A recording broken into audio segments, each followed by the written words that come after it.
If I can ask everybody to please take their seats, we are about to begin. Welcome.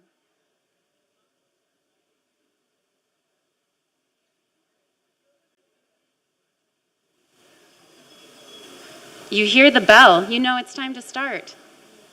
All right. Excellencies, colleagues, good morning. Come on. Excellencies, colleagues, good morning. Okay, here we go. Welcome to the 6th Global Conference on Biodiversity Finance. I'm still hearing some chattering, and now is the time when we begin. My name is Annika Erickson Pearson, and I will be your conference facilitator for these 3 days. It is my pleasure to be standing here on this stage, and I'm looking forward so much to connecting with you over the course of this week. I won't take up too much time. You'll hear from me later, but I do have a couple of announcements to share, some information. You will have heard me pop up on the stage a couple of times already this morning to share this information, but I would like to make a couple points. Now, much of this opening session will be held in Spanish. You will have seen this slide already if you've been in here, in case you missed it. If you need interpretation, go ahead and pop up, go back towards the accreditation table, and you'll find simultaneous interpretation headsets. Again, if you need interpretation for English or Spanish, no shame, just pop on up and go get a headset now. Now, we have interpretation in Spanish, French, Arabic, Portuguese, Russian, and English. Second, while I will get into security a little bit later at the start of the second session, I want to follow the custom here in Chile to share the seismic protocol right at the beginning of this meeting. So you'll find you all will have received a helpful video from the hotel in the drive that was kindly shared by the conference organizers. But I just want to remind you that in case of seismic activity, we will stay here. Once the activity decreases, we will be informed whether or not an evacuation is necessary, and we'll follow the protocol of the hotel. That's really it. I've been assured to please stay calm. Chile is seismically active, and I have been reassured that the buildings are structured and designed to accommodate that activity. I've also been told that if something happens, you look for somebody from Chile, and if they look calm, you stay calm, okay? All right. Finally, as a courtesy, I just want to share that we are live streaming this opening session. All right, that is enough from me. I think I've already taken up too much time on this stage, and it is now my distinct pleasure to introduce Georgiana Braga, the resident representative of UNDP in Chile, who will be your moderator this morning. Georgiana, please.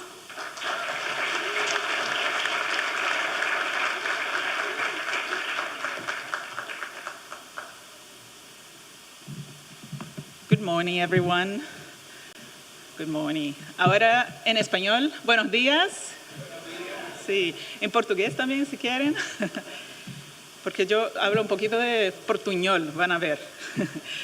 I speak a little Portuñol. Well, all of you be welcome from the different countries of the world to this conference on financing for the nature, considered the most relevant importance organized to date by United Nations. Today, we are here with over 300 participants from over 130 countries, many of which have already implemented financial solutions that are innovative for nature and have begun a journey for the financing of biodiversity.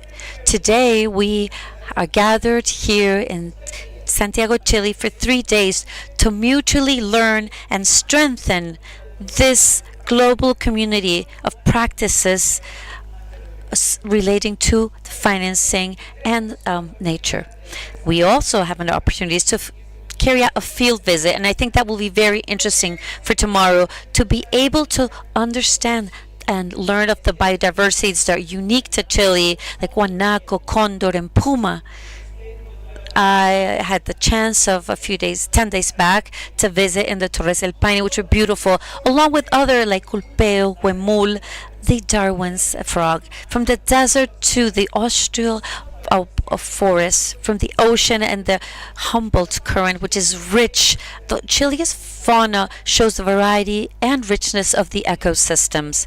We want to express our most sincerest welcome to the government of Chile, particularly to the Ministry of Environment, Mrs. Maisa Rojas, of having taken on this and the global UNDP and regional office and country office for their extraordinary support in making this conference a reality.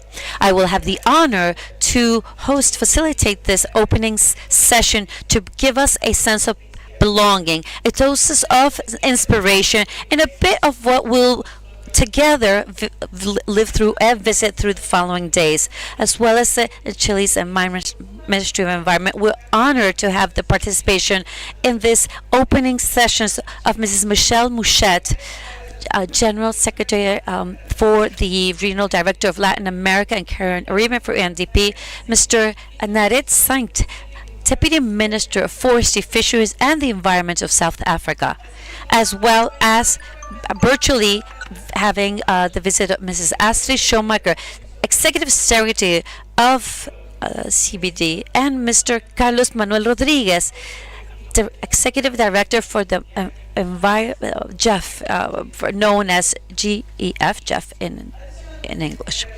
We also want to thank the President of a local leader on conservation and biodiversity, Mr. Fabian Carrasco, President of the Rural Water Organization, Liquingüe, a very beautiful region, the lake regions of Chile, and part of our local experiences that have been quite innovative on conservation of biodiversity through the use of financial instruments.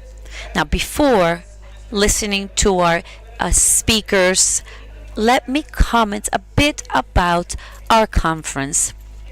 This global conference is a platform that aligns and stating actions organized biannually by UNDP and its associate for the community of financing for biodiversity. The first edition was celebrated in Bratislava in Slovakia in 2014.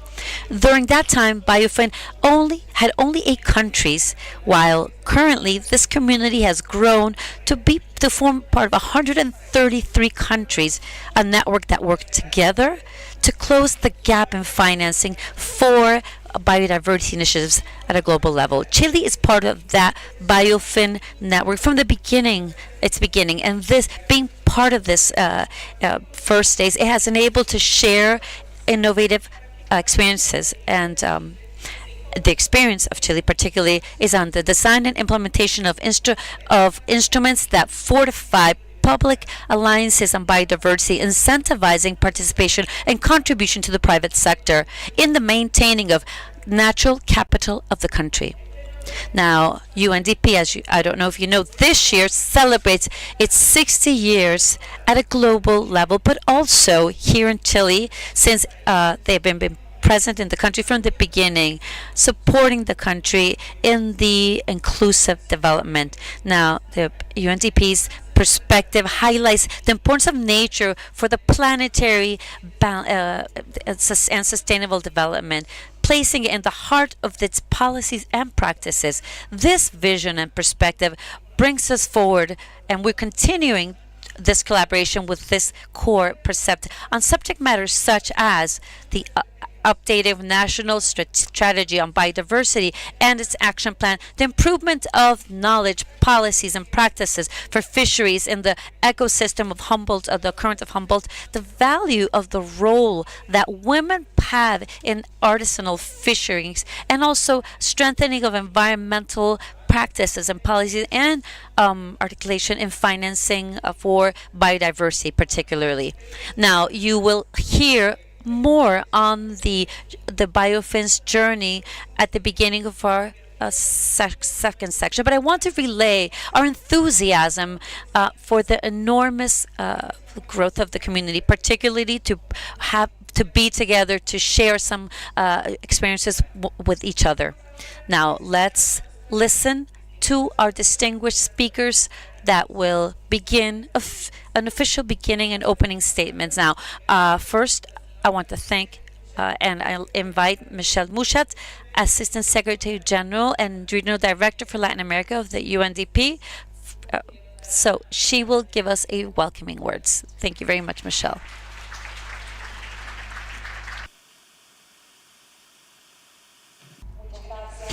Thank you, Georgiana. Through this welcome, I'd like to thank the entire team here in Chile for their extraordinary coordination efforts, for the regional and global teams to make this meeting possible. And it is most representative for the development, conservation of nature, and for a better future for us all. Your Excellencies, ministers, vice ministers, authorities from over 130 countries worldwide, partners, associates, financial enterprises, colleagues, all. In representation of Eichensteiner, the administration of the UN's DP, it is a privilege for me to stand before you this morning, welcoming you all to the 6th Global Conference on Financing for Biodiversity. It's the largest meeting about finance and nature in the world today here in Santiago, Chile. I also extend a warm welcome to the Naren Singh, Vice Minister from Africa, who hosted the previous meeting of the 5th conference, and Minister of Environment, Maisa Rojas, who I am most grateful for her hospitality.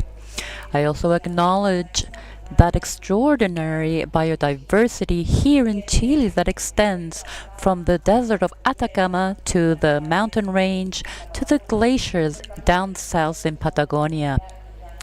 And Georgiana had already mentioned this. It's a leadership and showing the vision of the Chilean state that has taken bold steps to ensure to protect biodiversity in the finance policies through various initiatives that have included declaration of service for biodiversity and protected areas within a decree law for nature.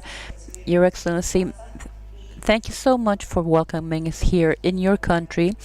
This is our acknowledgement for your leadership in this field.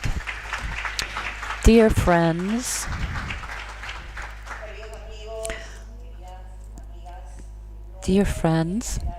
it's not an exaggeration to say that today we are at a meeting that is historical in nature. This conference goes beyond nature as an isolated element, beyond finance and resources.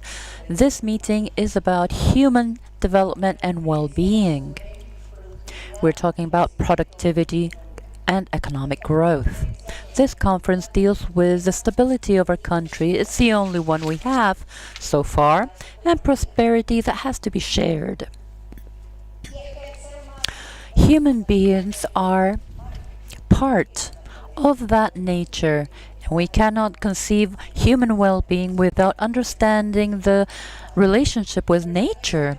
We also know that more than 100%, half of the global GDP depends on nature. This nature is running down. Banking institutions that are here today are being very clear in their analysis about actual risks for the economy, seeing this degradation of our natural ecosystems. This is particularly challenging in the context of economic growth worldwide, and particularly for Latin America and the Caribbean. This is rather mediocre and needs innovative solutions that do not leave aside the economic from the natural and social solutions. We're talking about development in a broader sense, the heart of the mandate from the UNDP. We're talking about cooperation in the region at international level as well, and it's a conference that puts stress on the significance of multilateralism to understand that what we share in a community in a world that is more interconnected than ever before. These times are very challenging for multilateralism, particularly when the principles, its values are being questioned. Political polarization is even toxic. It is increasingly so, and political tensions are also influencing on how international cooperation regarding natural resources to finance this development does not necessarily go in a positive light. In this context, we say this is a historic meeting. More than 130 countries have come together in person to talk about nature.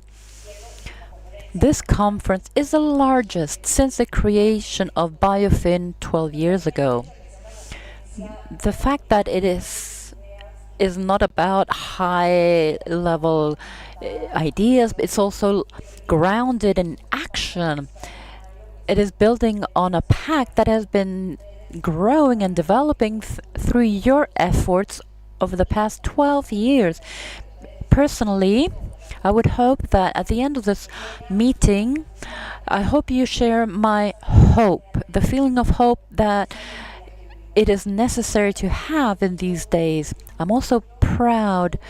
I feel pride in what we are able to achieve considering the challenges we face, and this hope and pride translates in a commitment that is stronger regarding the role of the UNDP that has had and is willing to continue having through the future, placing nature in the core of development, of multilateralism, and of international cooperation.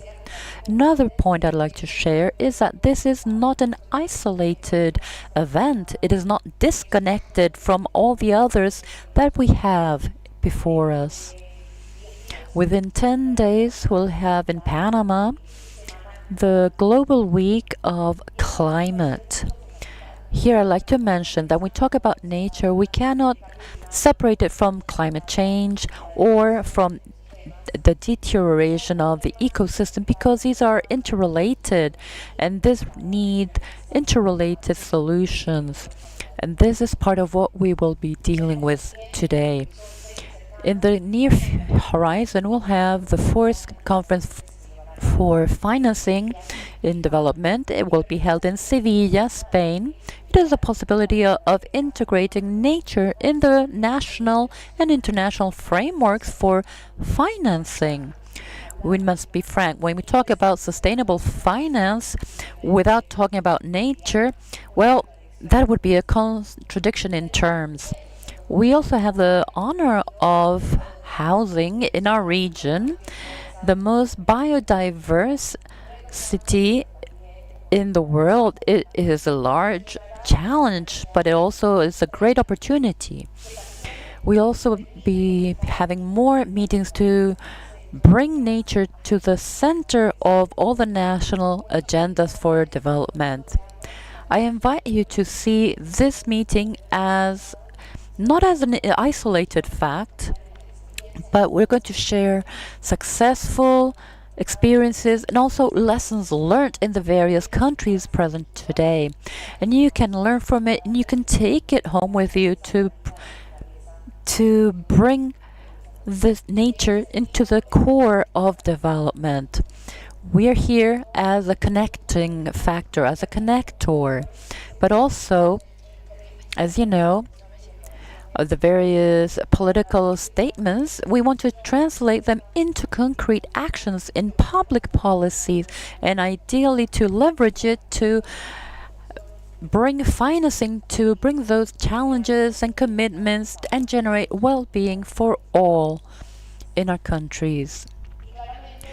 Of course, the merit of this conference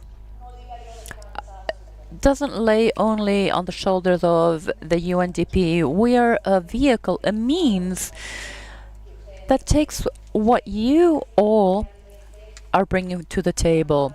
This success is anchored in the leadership you show in your respective countries and in the trust, the vision, commitment of the countries, the donor countries that have believed in us, in BIOFIN as a strategy forward.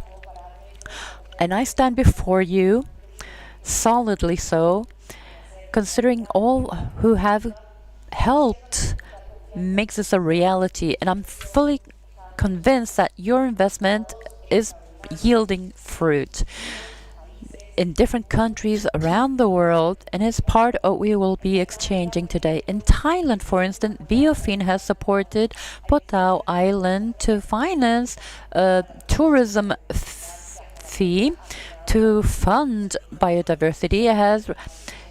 It is being copied in other pilot areas. In Kazakhstan, joint efforts of BIOFIN and the Global Fund have helped protect other areas to that in an amount that is 4 times larger than in the start. In Zambia, you're scaling up green finances in an initiative from the green bonds aimed at renewable energies, reaching more than 200 million US.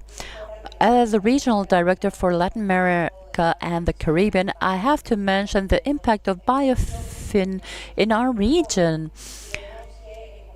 We see that in Costa Rica, they have mobilized and canalized more than 100 million US to finance biodiversity, and 33% is allotted to activities for gender equality.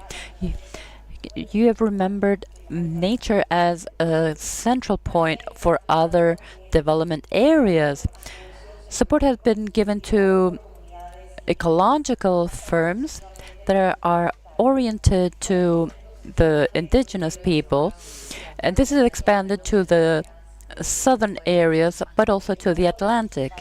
In Ecuador, a country that has been outstanding in terms of financing for nature, the National Corporation for Popular Finance and Solidarity have collected sufficient money to cover their green bonds. But I have to mention that more than half of the destination of these funds are led by women, and a fourth are led by young people younger than 25 years that are usually excluded from the banking world. Then they have access to funds with better interest rates for payments. Recently, in Argentina, the region of Misiones was able to design a finance plan for biodiversity for 400 million, launching the first protection means for jaguars. Is an association between the UNDP and the private as well as the civil society. I would take all morning if I wanted to mention everybody, but we can see numerous success stories that gives hope. And it's not a groundless hope. It is based on what we can achieve when we share our visions, objectives, and walk hand in hand. Since 2012, there have been 1.6 million US that have been mobilized through BIOFIN. It started with 8 countries, moved on to 48 countries. Now we are more than 130 countries that get together. You can see a lot of information online, and you can cooperate on a locally level based on what is available and what players are willing to join in. Having said that, I'd like to thank you for the trust you have placed in the UNDP. We reassure our commitment to continue working hand in hand to move from politics to practice through finance plans and actions that help build an economy, a systemic change that is positive for nature. I also want to acknowledge one leading player that is emerging in this past, namely the finance sector. It is moving towards integrating biodiversity in its operations, aligning the finance area with conservation in a very effective way. It represents it's truly a game changer. Having said these commitments, these players, the donors, the finance sector, multilateralism, and a team, I have to mention a team from BIOFIN that is extremely committed. You have already met them. They are working given their passion they show. And it has to be mentioned, I want to acknowledge their passion with all these positive elements in this field of adversity, with a series of conferences worldwide that gather the opportunities. The question is, what is the next step? What is the path forward? And we want to scale up. We have to build upon what we have learned to do properly today, and to broaden it exponentially on the impact we are having. And here, our motto, to finance for finance, gathers strength, using public finance, international finance as a catalyst to unblock national, public and private funds that bear fruit, that are positive for nature, that are also positive for human development. And in parallel to this conference, we are launching the next global report on on development. This entails a lot of opportunities, but also the evolution of this report will be based on nature and human development. So you are one step ahead of where we're heading. Beyond mobilizing funds, we want to gamble on these ideas, on the way that we understand development, placing nature at its center. In support thereto, I want to share a news that fills us with a lot of enthusiasm, and hopefully it helps to elevate our vision in this conference, namely that the government of Germany has given me the privilege of announcing a new contribution of 11.5 million euro to BIOFIN, and this reaches more than 50 million euros. This helps extending BIOFIN to 2030. This also helps opening the doors to a new country, Ukraine.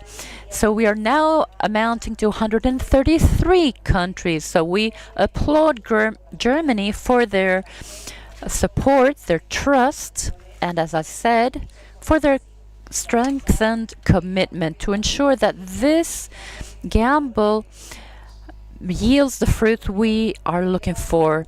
I reiterate our admiration for your support. I'm an international public servant, but I've also been a public servant in the government of my country, and I can try and align the levels of pressure,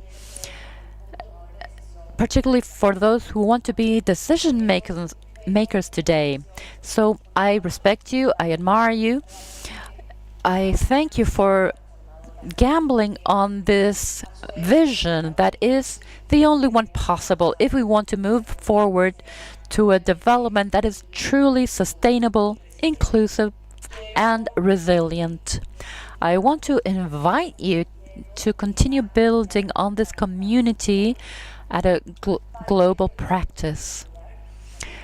As UNDP, we can provide support, but the relationship you can build amongst yourselves and the support you can give one another through these innovative initiatives that can lead us forward. Know that you have those 60 years of the UNDP's experience, as Georgiana said, 60 years is no small matter. We have learned a lot. We have grown in strengths with a team that is fully committed and willing to go together with you in those points that you have set in the agenda. Thank you for being here today. I hope that this meeting will be truly productive with tangible results that will help us scale up and fund for funding. Thank you.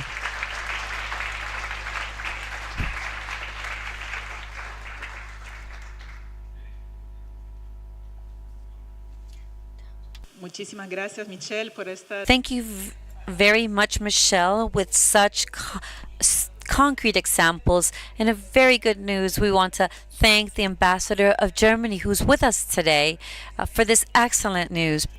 Well, next to the puma, which is beautifully seen on the screen, but we also have all the our donors and those contribute to BIOFIN. So we really want to thank everyone.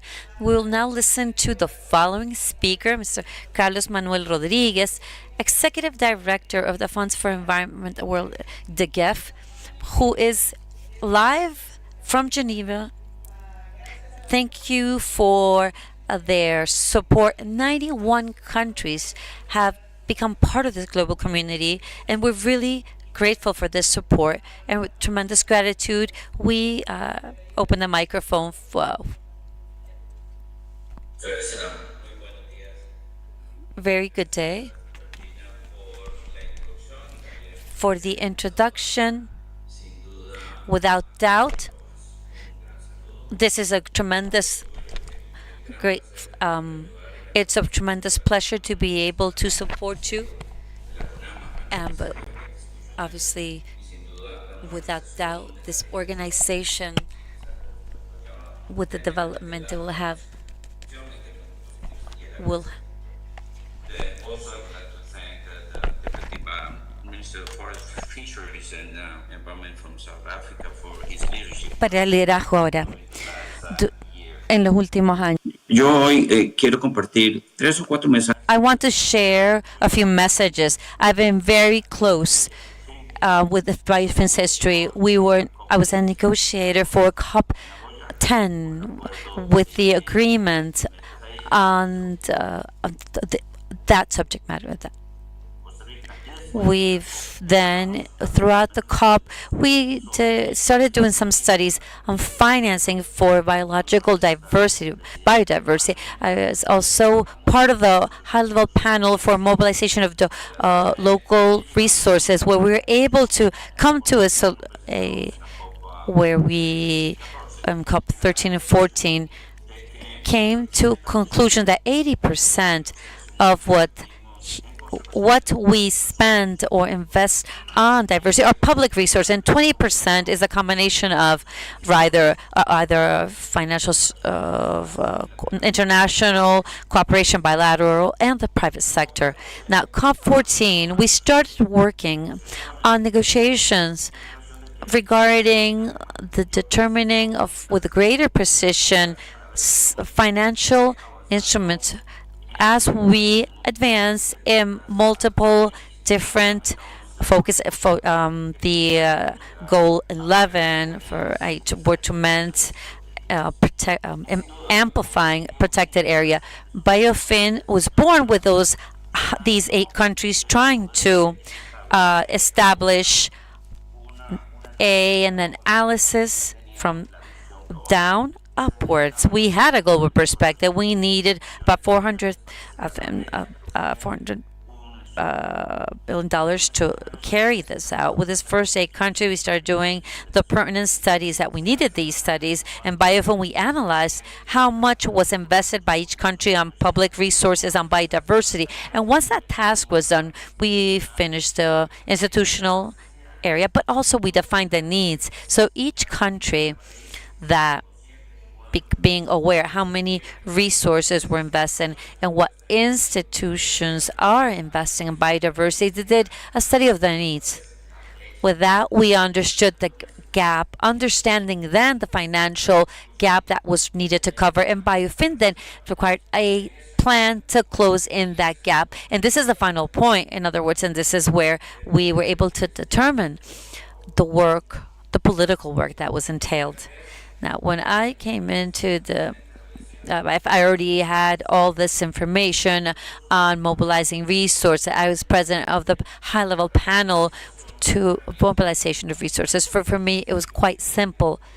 And out of just pure simple logic, I was able to almost $15 million to BIOFIN as a new donor, where BIOFIN went from 41, as it was said by Michelle clearly, from 41 to 133. The researchers, the GEF, helped that growth of the project, and it helped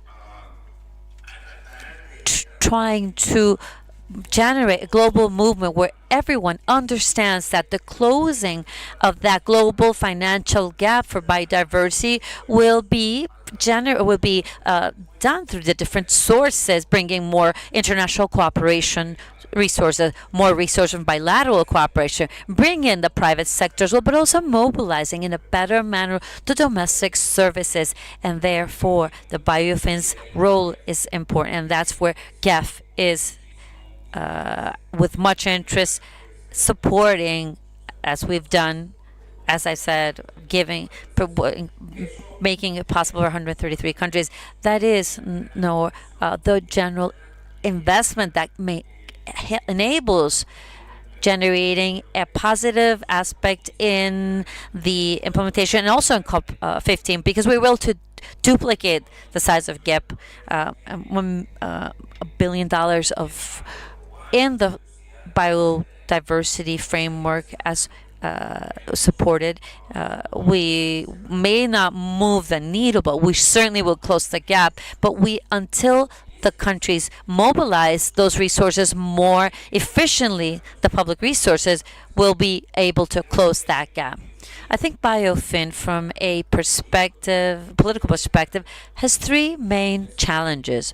One is that we need to have clarity on what BIOFIN is doing, is aiming at two of the most important goals and targets, those that are most complex in the new framework that Montreal, and also the goal from 18, that all the subsidies that are actually harmful for biodiversity and such of these, and it was agreement for 2030 that all these policies that are wrong and that generate a loss of biodiversity have to be actually eradicated. But who's working on this? Well, we have national strategies on biodiversity, which says that this is done. But in the long run, there is no political process in place. There's no budget. And BIOFIN is generating a lot of information and actions, actually. So the second subject matter, which I think is tremendously important from a political perspective, is that BIOFIN is the only organization at a global level, the only project at a global level that is focused on the goal or target 19 that says all countries have to mobilize through all possible sources to $200 billion till and that's tremendously relevant till 2030. And that I see that all the countries, and I ask if they understand what they're doing. I see tremendous gaps between some of the focal points of the CBD and also the BIOFIN teams. And I'm really happy to see many focal points of CBD are here. But when we go to negotiations, and without doubt, in Cali, in COP 2016, it was evident that the information from BIOFIN did not, or was not supportive, or did not support this political discussion on mobilization, and everything just resulted in pressuring. Of course, we require transparency.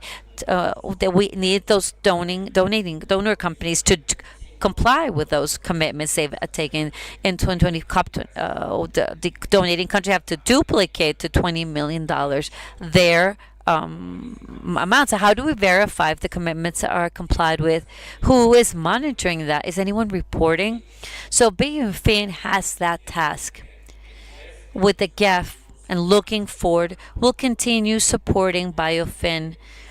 We will work with BIOFIN's global team so that BIOFIN's products are politically relevant and conventions as well. I was concerned tremendously that COP16 was not in the history of biodiversity history, we didn't finish a COP or our financial subject matter that was to be discussed. And that's where I see that the information from BIOFIN can generate trust among the party, the larger or the important donors and negotiators. Now we're to begin in the following section, financing of GEF 9. Well, and we have in mind of setting up a BIOFIN on climate change and also on diversity convention for certification and the conventions on chemicals, where GEF is the financial instrument. It's tremendously important to be able to replicate and the structure of BIOFIN structure in other conventions, because all other conventions require the same data that are being generated in BIOFIN, and to be able to promote these better the use of this information for better political decisions. I really thank the Minister, Mrs. Maiza. I'm really it's unfortunate I was not able to be there in Santiago, but the project this BIOFIN project, this project is close to my heart because I've dedicated so many years to it. I've always said I'm fan number one of BIOFIN, such that GEF plays $50 million in support, and we will make another contribution that's significant to enable diversification of experiences and methodologies that BIOFIN has to other conventions, because the need is imperative. And we look for that greater integration and mobilization of financial resources that are required for this and other sessions. Have a very good day.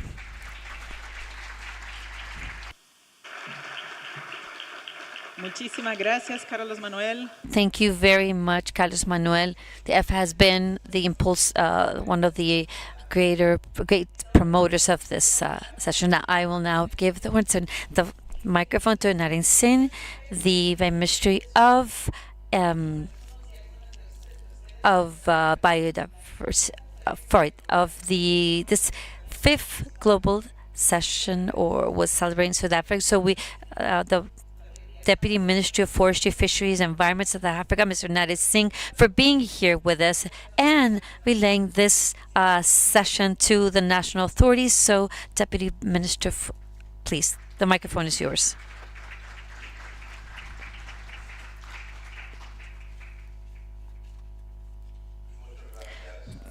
Thank you very much, Madam Braja.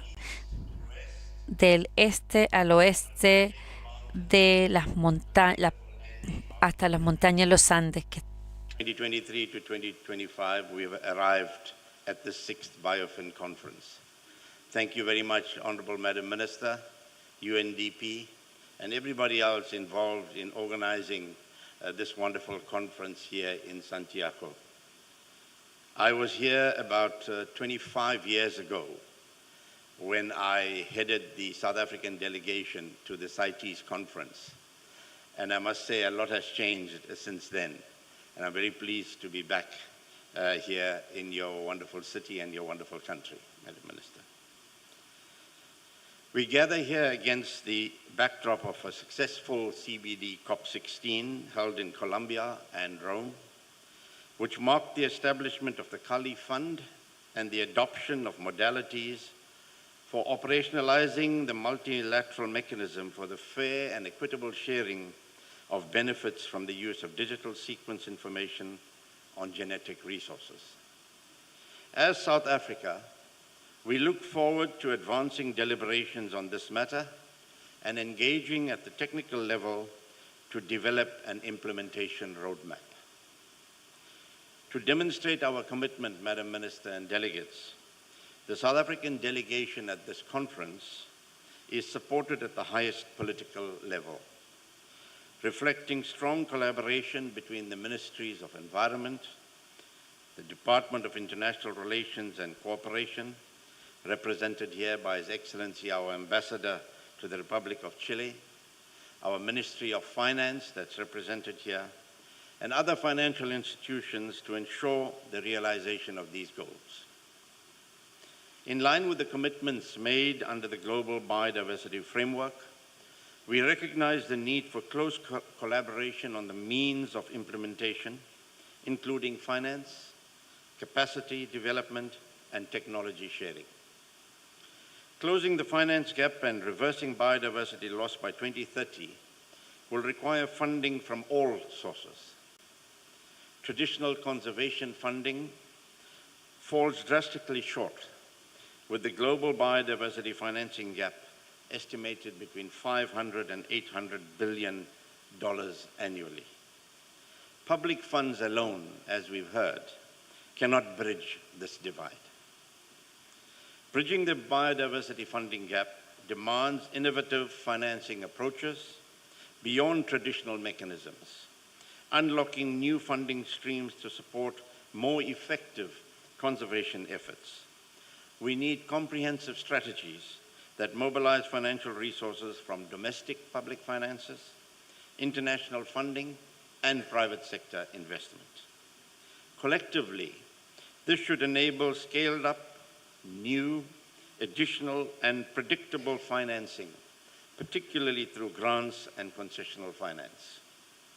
Such funding must create enabling environments for rapid investment, mitigate risks, and support the development of new asset classes for biodiversity investments, which will facilitate greater mobilization of both public and private finance.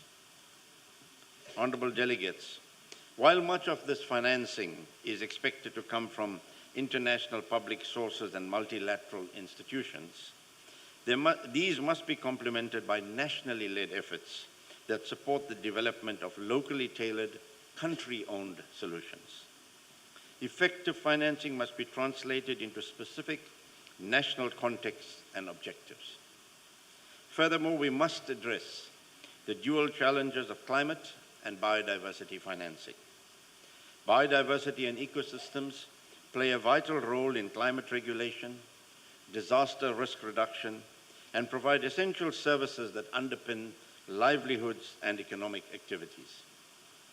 South Africa is engaging key stakeholders to advance an integrated financing strategy. This involves government seed capital, supplemented by grants from bilateral donors and vertical funds, leveraging concessional finance from development finance institutions, and attracting private sector investment through blended finance models and alternative revenue streams.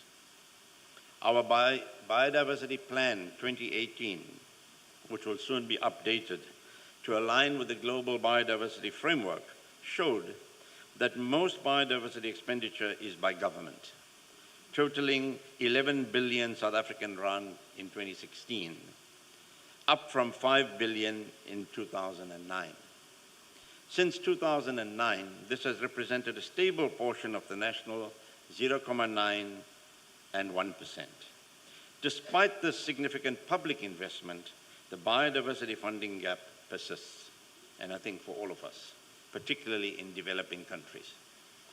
South Africa, like many other countries, is facing a proliferation of flora and fauna, trafficking and pillaging of our marine resources.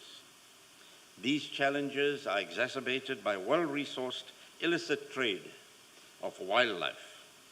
Whilst we allocate public resources to mitigate these risks, they are not enough to deal with the power and might of international syndicates. This is where the transformative work of BIOFIN becomes essential. Through the BIOFIN program, South Africa has strengthened the financial sustainability of conservation efforts.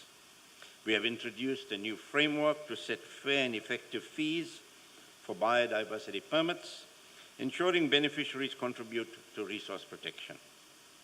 Recent increases in permit fees, with further adjustments planned, support this aim. We have also collaborated with municipalities to provide property rate relief to conservation areas, enabling savings to be reinvested in biodiversity protection. South Africa is also leading in the use of digital technologies to raise funds for biodiversity finance. We are finalizing a public biodiversity offset portal and developed an offset banking model allowing companies such as those in renewable energy to directly fund the management of protected areas, thus encouraging private sector involvement. Our biodiversity sector investment portal, launched in 2022, now serves as a vital platform for investment opportunities, especially for small businesses in the biodiversity economy. We are committed to expanding this portal to drive sustainable growth and conservation. For South Africa, biodiversity is inextricably linked to the economy. This extraordinary natural capital underpins critical sectors. Pre-COVID, tourism contributed 27 billion South African rands to our GDP and supported over 90,000 jobs. The fundamental question for all of us, Madam Minister, honorable delegates, and UNDP, is not whether we can afford to protect biodiversity, but whether we can afford not to. The World Economic Forum estimates that 44 trillion United States dollars, over half the world's GDP, depends moderately or highly on nature and its services. South Africa stands as a microcosm of both the global challenge and its potential solutions. As one of the world's 17 megadiverse countries, we are endowed with immense natural wealth, yet face unprecedented threats. The urgency of now cannot be overstated for all of us. The planet's biodiversity faces unprecedented challenges with ecological systems that have sustained human civilization for millennia now under threat, and largely under threat from irresponsible human beings as well. Yet today, I speak not of despair, but of transformation, of how we can pivot from biodiversity loss to biodiversity wealth. This natural wealth is not only an ecological treasure, but also underpins livelihoods, water security, cultural heritage, and climate resilience for millions of South Africans. Delegates, the world must shift from viewing biodiversity as a burden to recognizing it as a wealth. The most profound shift underway is the reconceptualization of biodiversity from a conservation burden to an investable asset class, contributing to our natural wealth.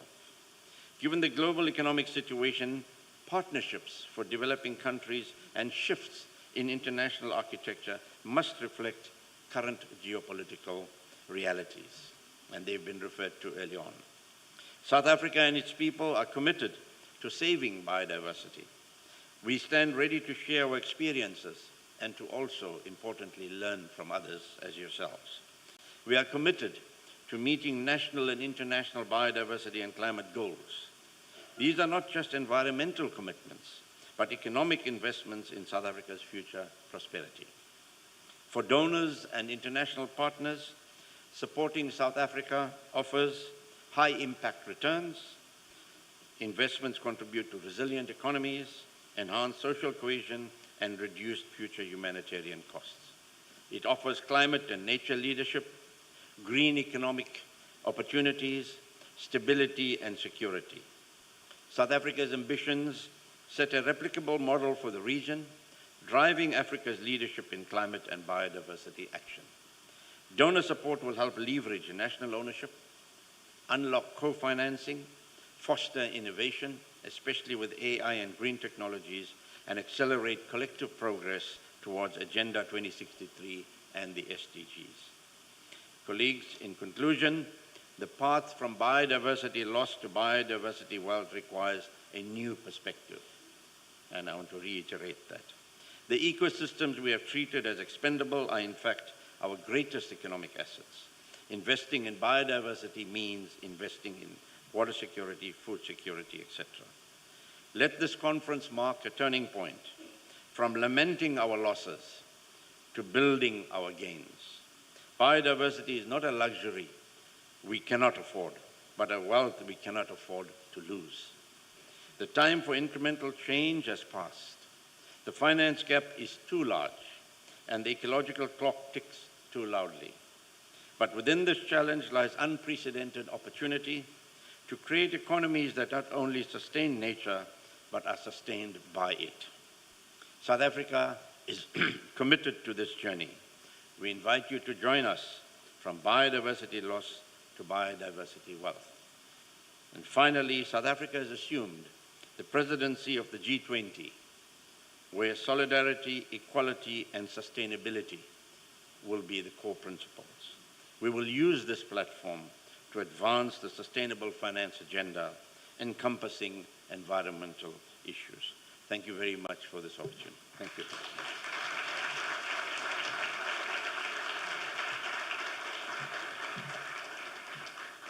Thank you very much, Vice Minister, for these very concrete actions and very inspiring call.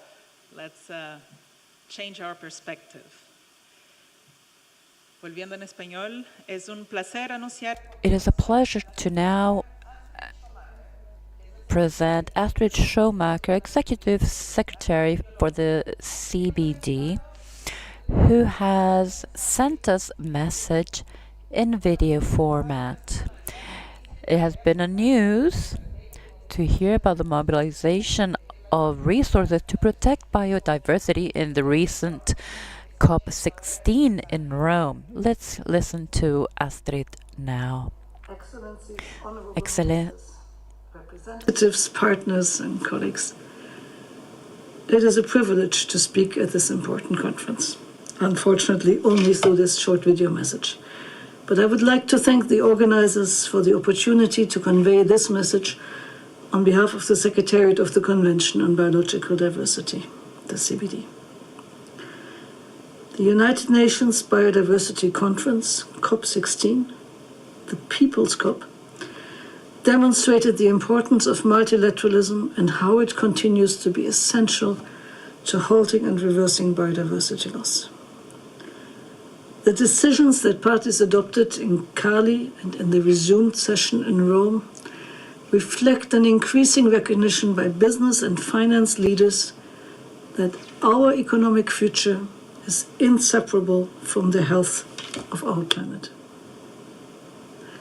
The resource mobilization strategy adopted at COP16 sets out a pathway to agreeing on a permanent financial mechanism under the Convention and to mobilize resources from all sources for the time-sensitive implementation of the Kunming-Montreal Global Biodiversity Framework, the KMGBF. We only have 5 years left. The Biodiversity Finance initiative has been at the heart of these efforts, building strong partnerships and anchoring them in actionable national biodiversity finance plans. Now formally recognized under the Resource Mobilization Strategy, these plans demonstrate that financing nature protection and sustainable development is not only possible, but also beneficial to all. The operationalization of the Cali Fund at COP16 in Cali and its launch in the margins of the resumed session in Rome marked another pivotal moment, one that shows multilateralism at its best. By setting out to leverage private sector finance, the fund is opening an exciting new chapter for biodiversity action. Now, companies making commercial use of digital sequence information on genetic resources have a universally agreed global fund to give back to nature and support biodiversity conservation. Recognizing the vital role that indigenous peoples and local communities play as stewards of biodiversity, 50% of the Cali Fund's proceeds will be allocated to addressing their self-identified priorities and needs. At this global conference, I invite you to find pathways to accelerate the implementation of the KMGBF. This is the world's master plan, and the only one we have, to halt and reverse biodiversity loss, adopted at COP15 of the CBD. The decisions then adopted at COP16 on the monitoring framework and the planning, monitoring, reporting, and review mechanisms have given parties to the Convention everything they need to press ahead with translating the KMGBF ambition into action.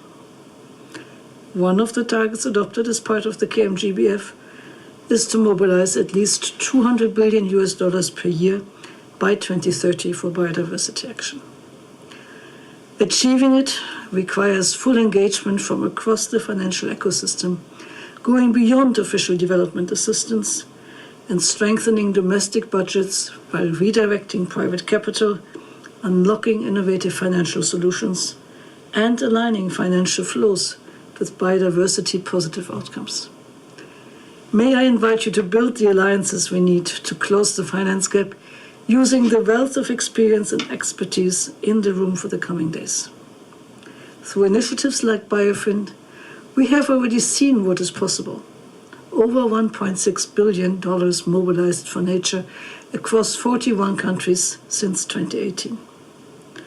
So as we look ahead now to COP17 in Armenia, let us remember that we are really only limited by our imagination, and that together we can chart a bold collective path towards a nature-positive future that is both critical and possible.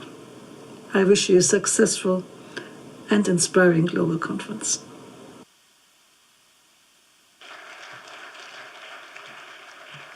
Muchas gracias, Astrid. Tus palabras, trabajo. Thank you, Astrid. Your words, your work as well, are most inspiring. I invite now the Honorable Minister of the Environment from Chile, Her Excellency Maisa Rojas. She not only is the minister, she's also a scientific leader, a leader in science and politics at international level. Madam, I invite you to address the floor.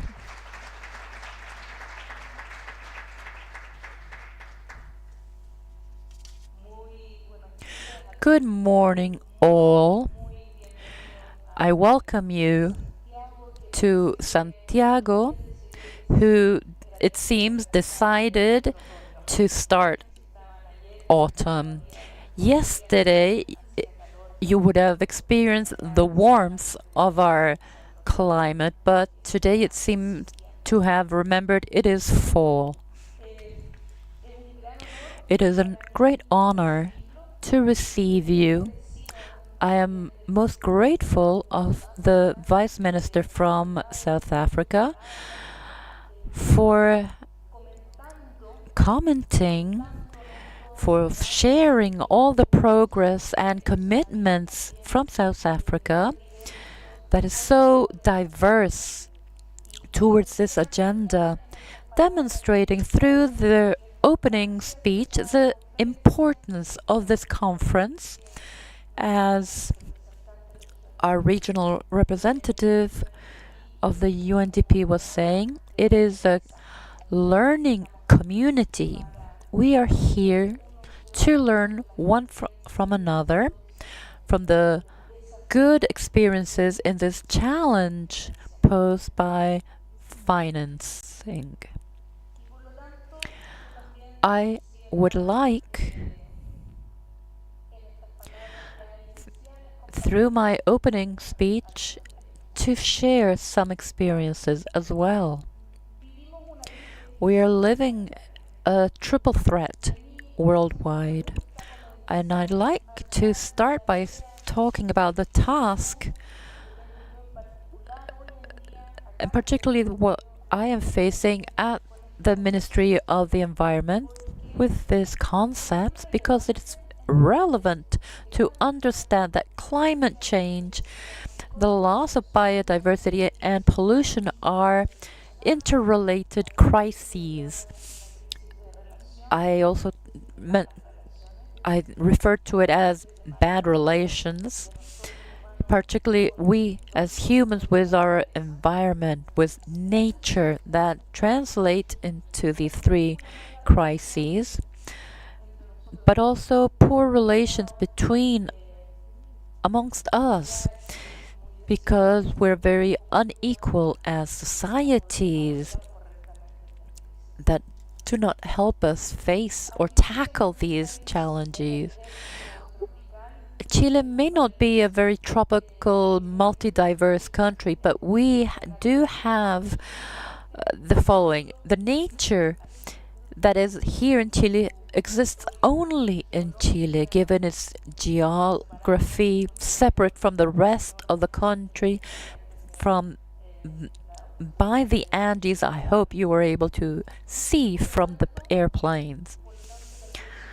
We are also very responsible of our nature, because when one species becomes extinct, it does not come back. And given the nature here in Chile, we have to be very responsible.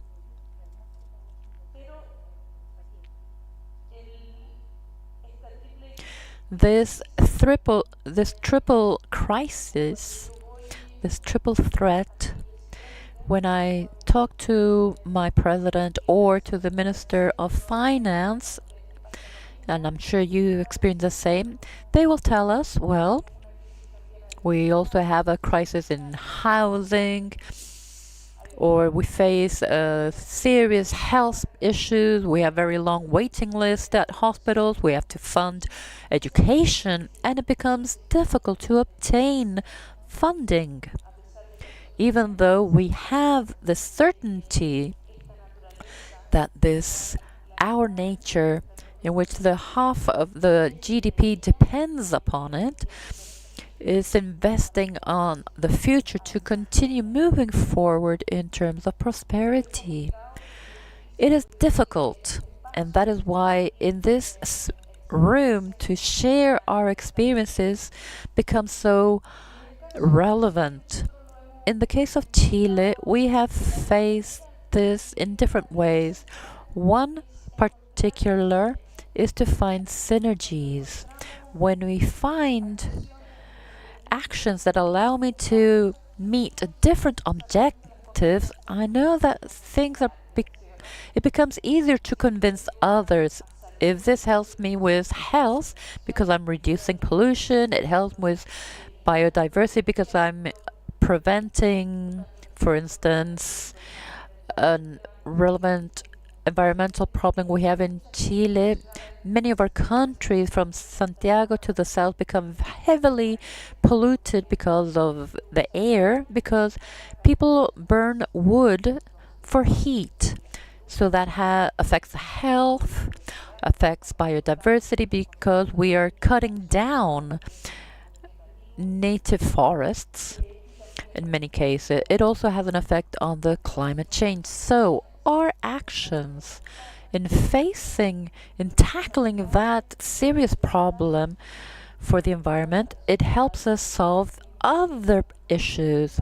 So we are being successful in seeing a reduction in about 20% or even up to 70% of particle matter that is breathable and causes diseases, since applying our anti-pollution plans.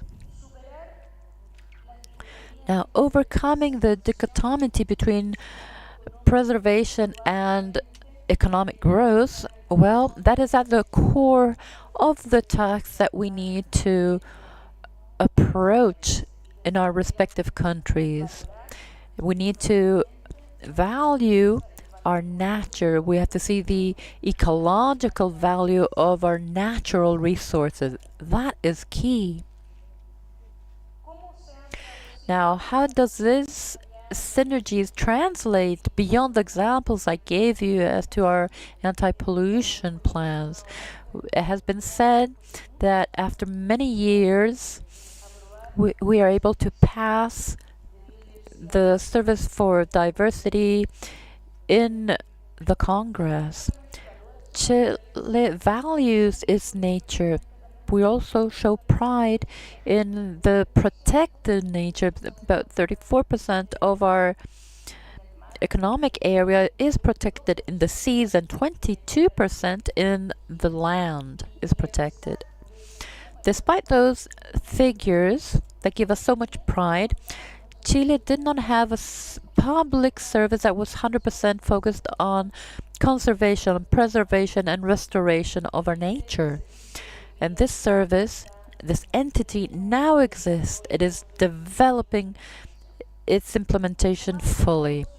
Now, what is best known is the protected areas. Now, what will transform the way Chile can continue to protect its nature will be all the instruments brought about for protecting biodiversity outside those protected areas. And here we look at a set of instruments that may be economic for conservation, and we are developing these now. Now, this will allow applying with a strategic integrated view based on evidence the shared group for conservation of nature.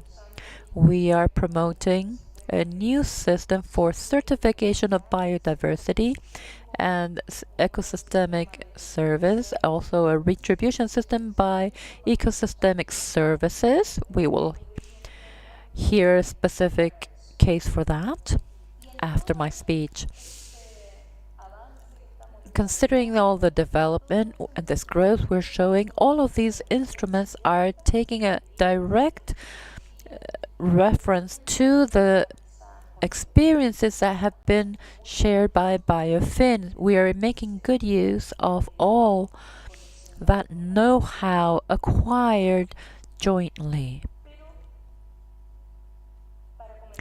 I also want to comment about this integration between our climate policies and biodiversity policies. I want to mention that since 2022 we have a framework law for climate change. So aiming at being carbon neutral by 2050 at the latest, and it is promoting a very clear direction to our energy transition. But Chile needs to be resilient to the adverse effects that we are feeling, that we are experiencing from climate change. So this law, this bill is promoting solutions, nature-based solutions that have to do with adaptation. We're looking at a great opportunity for linking and having metrics that help us reach our objectives. Along these lines, very recently we passed a national plan of adaptation, a national adaptation plan that defines alignments, and particularly alignments for cross-sectional actions regarding nature with a focus on water safety. Despite having the Patagonia, Chile is facing a very high water stress. We see a significant decrease of our precipitation. So in this sense, given this water stress, we have seen many conflicts given the use of water for irrigation or for drinking. So we need solutions based on nature that could help us solve the issue. I'll also want to mention, I thank you for listening. We heard from the UNDP, from the GEF and CBD, because for Chile it has been key to receive help from all these organizations. And with the GEF and the UNDP, we are conducting a survey that will be published soon regarding the estimate of public expenditure for the period 2015-2022. These are key data to know where we are investing, where are we lacking investment, and how we can be more effective as to these resources. I was forgetting to mention the fact that we have this biodiversity services for protected area Before, the task that one service had been spread out through 5 ministries. So evidently, it was a very inefficient use of our money. So we are becoming more effective, and this will be key when we have our service up and running. I'd like to finish by giving 2 examples of GEF projects, given these instruments that we need to develop. And I just want to mention, because we will hear these in depth, we have a GEF of economic instruments with 6 experiences that are demonstrative, that they're very concrete communities in very diverse countrysides that are using nature with economical instruments for well-being in terms of water. And with Jordana, we met last Tuesday in a district close to the shore, Ventanas, in the district of Puchoncaví, helping a community of artisan fisheries that have created shelters so that they, through protection, they can ensure the maritime resources on which they depend. This location, it wasn't chosen at random, but because in that district, historically speaking, they have experienced the development of very heavily polluting industries. Unfortunately, that was the reality of the 20th century. It is now changing. They used to have a copper foundry. Of course, you know, Chile is a mining country, and there were several carbon coal-based and generating plants that are being shut down. So this community that used to have a heavy load of polluting industries, given this this climate change, this biodiversity effects and pollution, is now moving towards a better future by recovering a sense of climate justice, and they're recovering their nature, their prosperity, and development.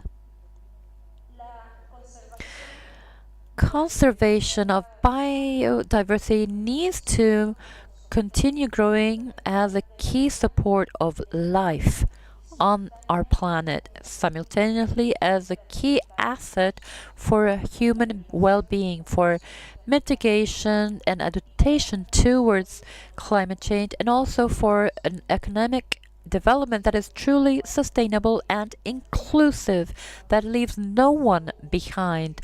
I wish us all success in this 3-day conference, sharing hopeful experiences. Thank you so much.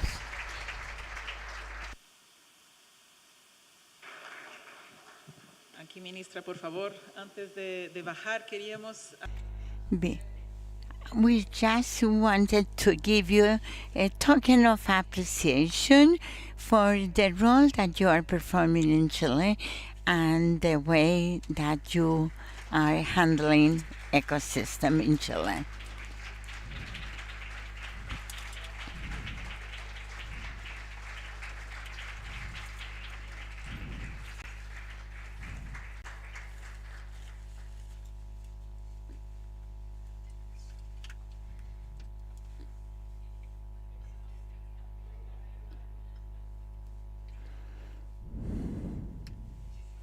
Thank you so much to every speaker for helping us to conceptualize this conference, both in global policies, implementation, and the field. So we have invited our next speaker to get to know this beautiful country. We have to recall that these implements are in the hands of local communities. So he will share with us his history. We give the floor to Mr. Fabián Carrasco, President of the Rural Cooperative of the region of the Lake, Ríos region in Chile.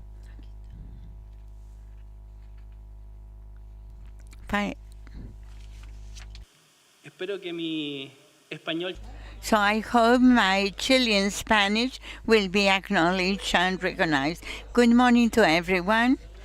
I would like to greet you with a lot of affection and give you a warm welcome, and I hope these days will be enrichment. And welcome to this conference. I would like to start beginning and thank you the UNDP invitation to participate in this conference. This is a big opportunity to share with my community and all my dreams in conservation of nature. During 14 years, I chaired the Committee of Potable Water in my region. Today in Chile, there are 2,300 committees of drinkable water. According to the Ministry of Public Works, it's supplying 2 million of people.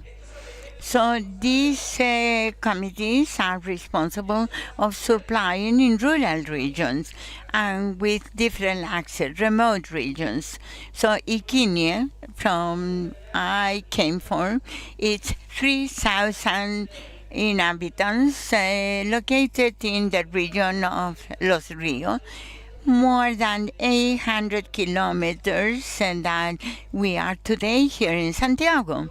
So we are part of one of the most extensive communes or more dispersed of our country.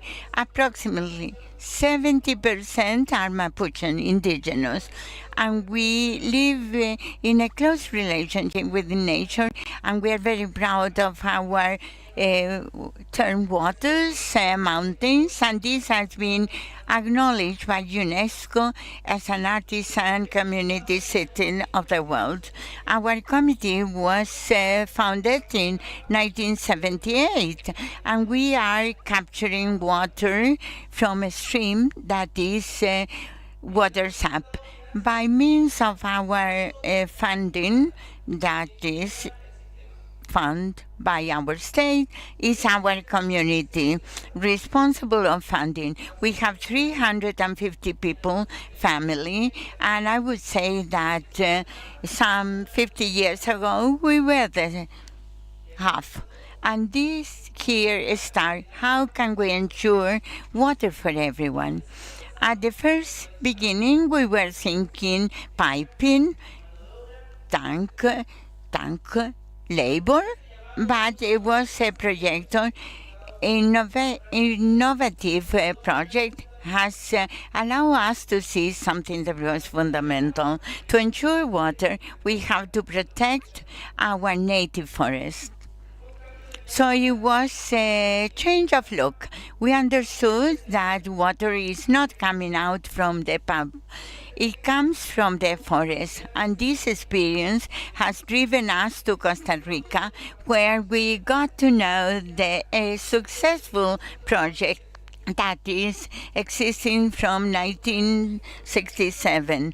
All the rural are worried and preserving and conservation the different basin. In conservation of community development has opened our eyes, has opened our view. Chile cannot only replicate that model, but also Chile can do and elaborate our own project. So we really embarked in a new challenge, and we went to Peru, and about the strategy of climate change of CONAF Chile. So this was during the pandemic, during the COVID. So we have to promote a project of $90,000 to foster this project and the promotion of this idea. So the valuable was not only to learn from the mechanism, but also to interact to the community from where is coming our water and where we need to create awareness of restoring our forest. In that point, it's important to mention that the forest of Iquiñe was planted about 50 years ago by promotion of forests. So our sources of water are threatened by the illegal clipping, and the need of community to generate economic resources to survive.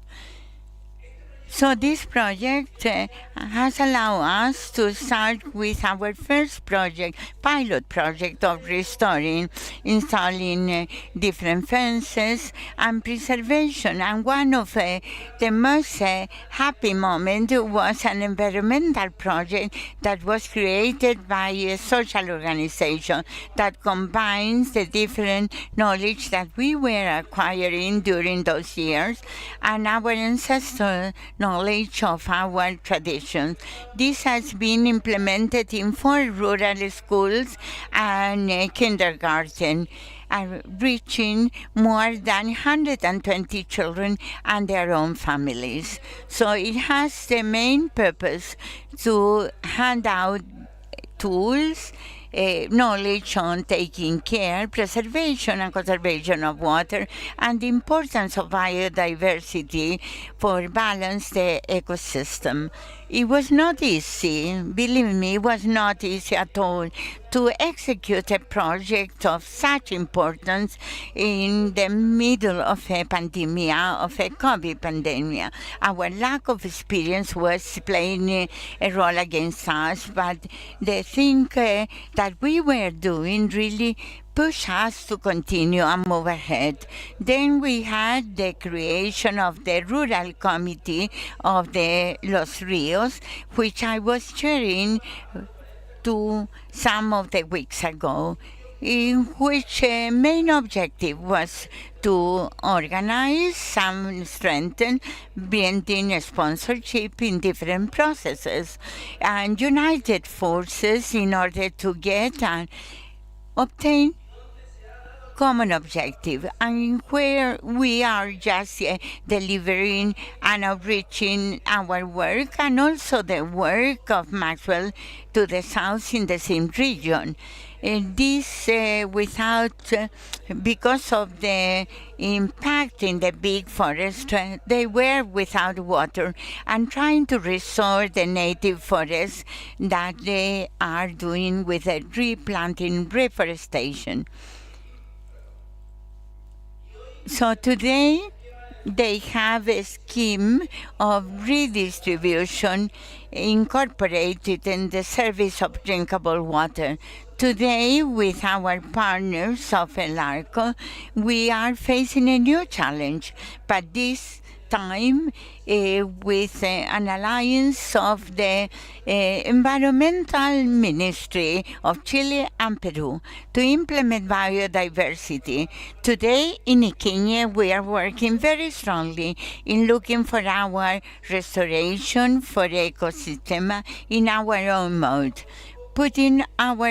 setting our focus on tourism and profiting of the big attendance and visitors of different warm waters and thermal waters. We think that our partners are having to pay this, but enjoy this and retributing to the community, so this ecosystem is maintained. Why not saying to retribute to the down waters that are benefit with our work. We must accomplish that our community is more beneficial from the economic perspective to preserve and conserve their native forests. One is sustainable. So we call that to the perfect recipe. With this project, we have strengthened with environmental project. We need and we think that we must have children that are impregnated since they are early childhood with this knowledge, and they have the clarity and the clear view that we didn't have, that was so difficult for us to get. So we have a very clear target to restore our native forests, and for that, together with the project, we have promoted this different incentive, and we are building our own nursing garden that is being built in a high inequity community. This will be managed by our community and will provide all our native plants in order to restore native forests and leaf forests. This last project is synthesizing all the journey we have walked with a more professional work, with less mistake, with valuable learning process, and also without any pandemic. I would like to close this presentation with something that we feel very profoundly. I really get thrilled in mentioning this. To take care of our native forest is to take care of our drinkable water, to take care of our children, and to project those young lives for real, sustainable, and with a real sense of preserving. So water does not come from the pipes, it comes from the forest, and that forest must be taken care from everyone.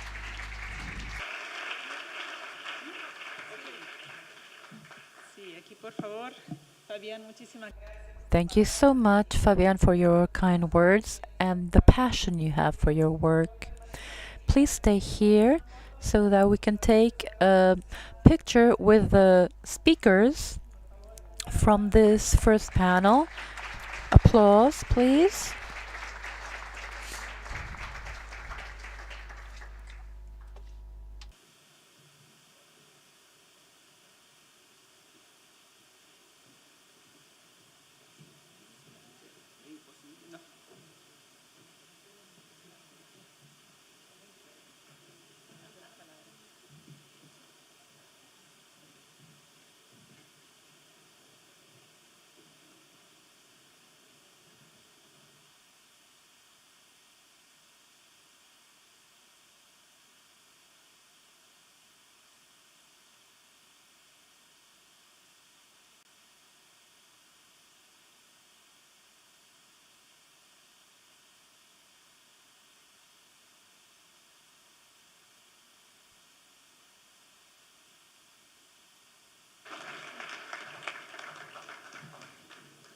Muchísimas gracias. Thank you so much, all. It gives us a lot of emotion and to hear of your words. We have reached the end of this first opening session, and I'll now yield the floor to Annika, our facilitator. Thank you so much, Georgiana.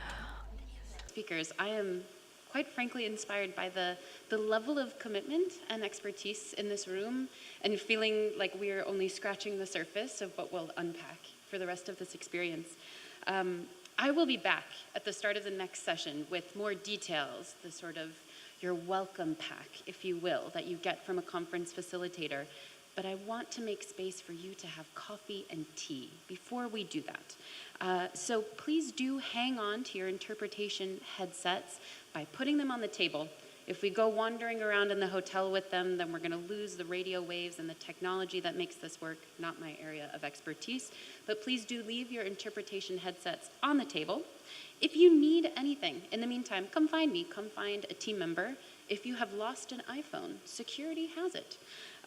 So yes, let's take a pause for coffee and tea. And one thing I will challenge you, I know many of you have come here knowing colleagues, maybe you've come in a delegation, but I'd like to challenge you to see if you can meet somebody from every continent or as many continents as you can find during this first coffee break. And if you do so, please come find me and let me know. Okay? I want to invite to the stage my fellow Coloradan, Andy, who has a logistical announcement. Go for it. Thanks, Annika.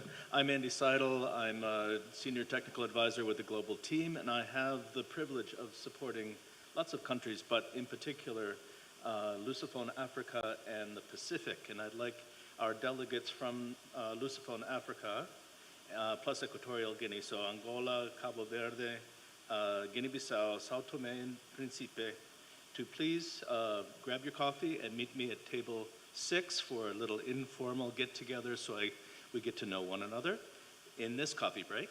And the afternoon coffee break, please, my colleagues from the Pacific, also meet me, if you will, at table 6. Yes, I see you over there. For, again, an informal get-together so that we can all get to know one another. Thank you very much for your time. All right. There is nothing else standing in between you and coffee. We will be back at 11. See you soon.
And they're all going to do the same what those pioneering countries did many years ago, to go to those technical steps of the expenditure review, the financial needs assessment, and design of the finance plan. So this helped us to create a very big global community. And so I want to use the opportunity to welcome all those new countries. So they don't really fit on the slide. But we tried that anyway. And I would like to ask you, if you're from one of those new countries, please get up and let's give the new countries a warm welcome. So I think hopefully you don't need the reading. Let's all get up and let's give these countries a warm welcome.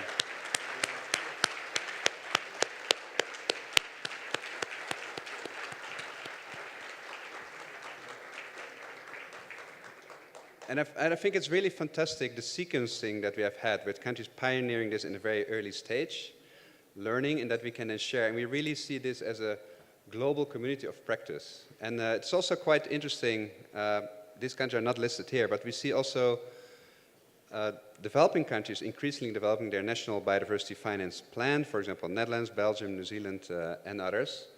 And some of them are also here. So we really would like to see this as a global community working on one issue together and sharing experiences and learning from each other. That's really the spirit of this conference.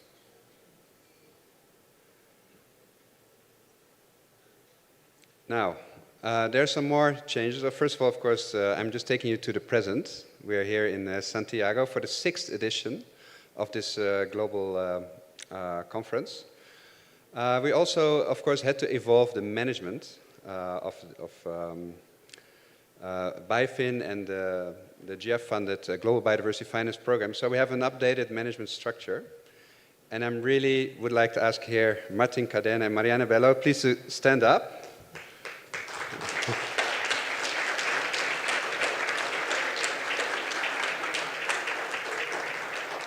Who are each of them managing these two, let's say, separate programs, but actually, if you look very closely, everything about this program is fully integrated, just like we have here in the conference. We're not making any distinction, but we're really happy. And I also would like to highlight that we have in our team Marco. I don't know where he is right now. There he is, yeah. And we're also changing his function to strengthen the management to become a senior policy advisor, working closely with me on developing this big portfolio. So great, Marco, to have you in this new role that you're currently transitioning to. Now, I think I'm almost going to stop here, but I just want to leave you a sneak preview with what's coming up. So it was already mentioned, we have been very fortunate that BIOFIN has been extended till 2030. Which is a pretty long time horizon for any program. So we can look back a lot, we can also look forward a lot. That's more than 5 years left. We're going to have global conferences coming up, 2027, 2029, the regional dialogues. And just a note here that if you feel like hosting such a nice event, you have to contact Samurai. We got lots of years left, so go for it. And we're working on the BIOFIN workbook, the 2027 Climate and Gender Equality Edition. So that's going to be one of the main outputs in the future. And of course, we're also providing additional new breakout guidance on protected area finance and innovative finance. And a very important milestone will be that those countries, the new countries, they'll have at some point finished the finance plan and moving also to implementation. And we have actually found a concept of what we call early implementation, that you don't have to wait all these years to develop the finance plan, because it does take at least 2 or 3 years. But you can already find opportunities in the very beginning and help to focus on implementing those priorities. And finally, I want to highlight, we have what we call the Finance for Finance network, which is an initiative of countries and organizations together advocating for the need to finance those national biodiversity finance plans. And we're going to hear more about that in the rest of the conference. So with that, I'm going to stop here. And really excited to talk to you all in the coming days. And I'm happy to hand over now to Midori Paxton, who is our Global Director for Nature at UNDP. But she's not only that. She has been one of the key people actually behind BIOFIN from day one, or day zero. And she's been a big supporter and I think one of the visionary people behind this work. So we're really happy to have her for the next session. Thank you.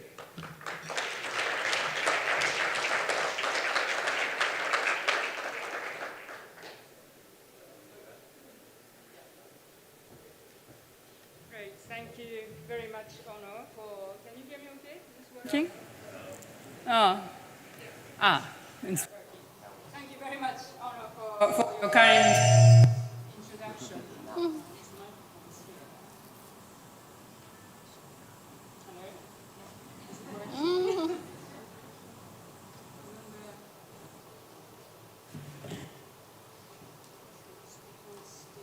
In my pocket.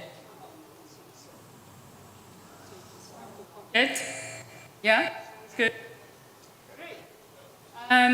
Perhaps may I invite the panelists now?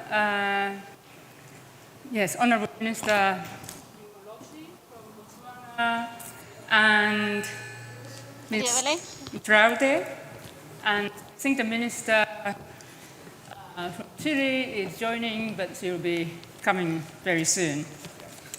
So it's my pleasure also to see you all here and see this BIOFIN community ever growing. And as Ono said, for me also personally, in the last 12 years, this BIOFIN journey has been tremendously rewarding one. I hope yours work. I don't know. Should I hold it? Oh.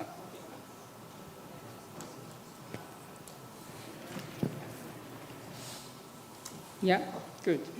Okay, and then I also feel very privileged to be here today and also moderating this panel, which will promise to be a very inspiring one.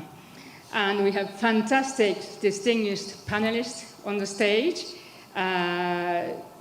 We are very fortunate to have Honorable Minister of Environment and Tourism from Botswana, Mr. Winter Mumolotsi. Thank you so much for being here with us, traveling across the Atlantic for sharing your inspiration. And we have also Ms. Maria Belén Lua Iturralde, President of the Board of CONAFIPS, the National Corporation for Popular and Solidarity Finance in Ecuador. Wonderful to have you here. And we are also expecting Minister of Environment, Honorable Minister of Environment, Ms. Maisa Rojas, to join us shortly on this panel as well. So we know that public finance is still the main source of finance for biodiversity conservation, and it still has to really grow tremendously. But at the same time, we are focusing also our support to redirect hundreds of billions of dollars in public expenditure, which might have negative impact on nature. So this realignment of policies and also redirecting nature negative finance towards nature positive is something we are really putting an enormous effort into in implementing our UNDP Nature Pledge, which is our strategy and vision for 2030 to really upscale and expand and accelerate our support to countries. So I'm really looking forward to discussion here. And you'd agree, there has been some winds of change, right? In the last 5 years in particular, I think the time when, it's only conservationists, environmental NGOs, or Ministry of Environment talking about environmental issues or biodiversity conservation is long past. And now everybody start talking about it. Look at the finance sector. I think there are colleagues from finance sector on this stage and in this audience. They are talking about, with companies, major companies, they're talking about nature-related financial risks. And also, many companies and investors are looking for the opportunity to invest in nature-positive businesses and actions. So, and the governments, of course, around the world are demonstrating leadership, not only by establishing the protected area system and financing it, which is obviously critical because protected areas remain to be the cornerstones of biodiversity conservation, but also through integration of nature into policies, laws, and public budget across different sectors. This is critical because we have to address drivers of biodiversity loss, which comes from different parts of economies. So I think Carlos Manuel, GF CEO, stressed also the need for making the biodiversity finance politically relevant in different countries. So I'm hoping we have stories from our distinguished panelists on how they have integrated nature into their national policy and finance framework.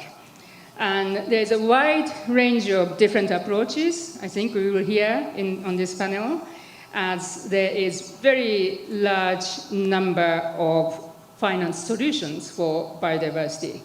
I hope many of you are familiar with the BIOFIN Biodiversity Finance Solution Catalog, which includes, I think, at least 160 plus solutions you can think of. And so in this panel, our goal is to demonstrate the breadth and depth of different approaches as well as practical tools and experiences. So now, I think I've said enough, I'd like to start with Honorable Minister Mumolotsi. So Botswana's parks are world-renowned.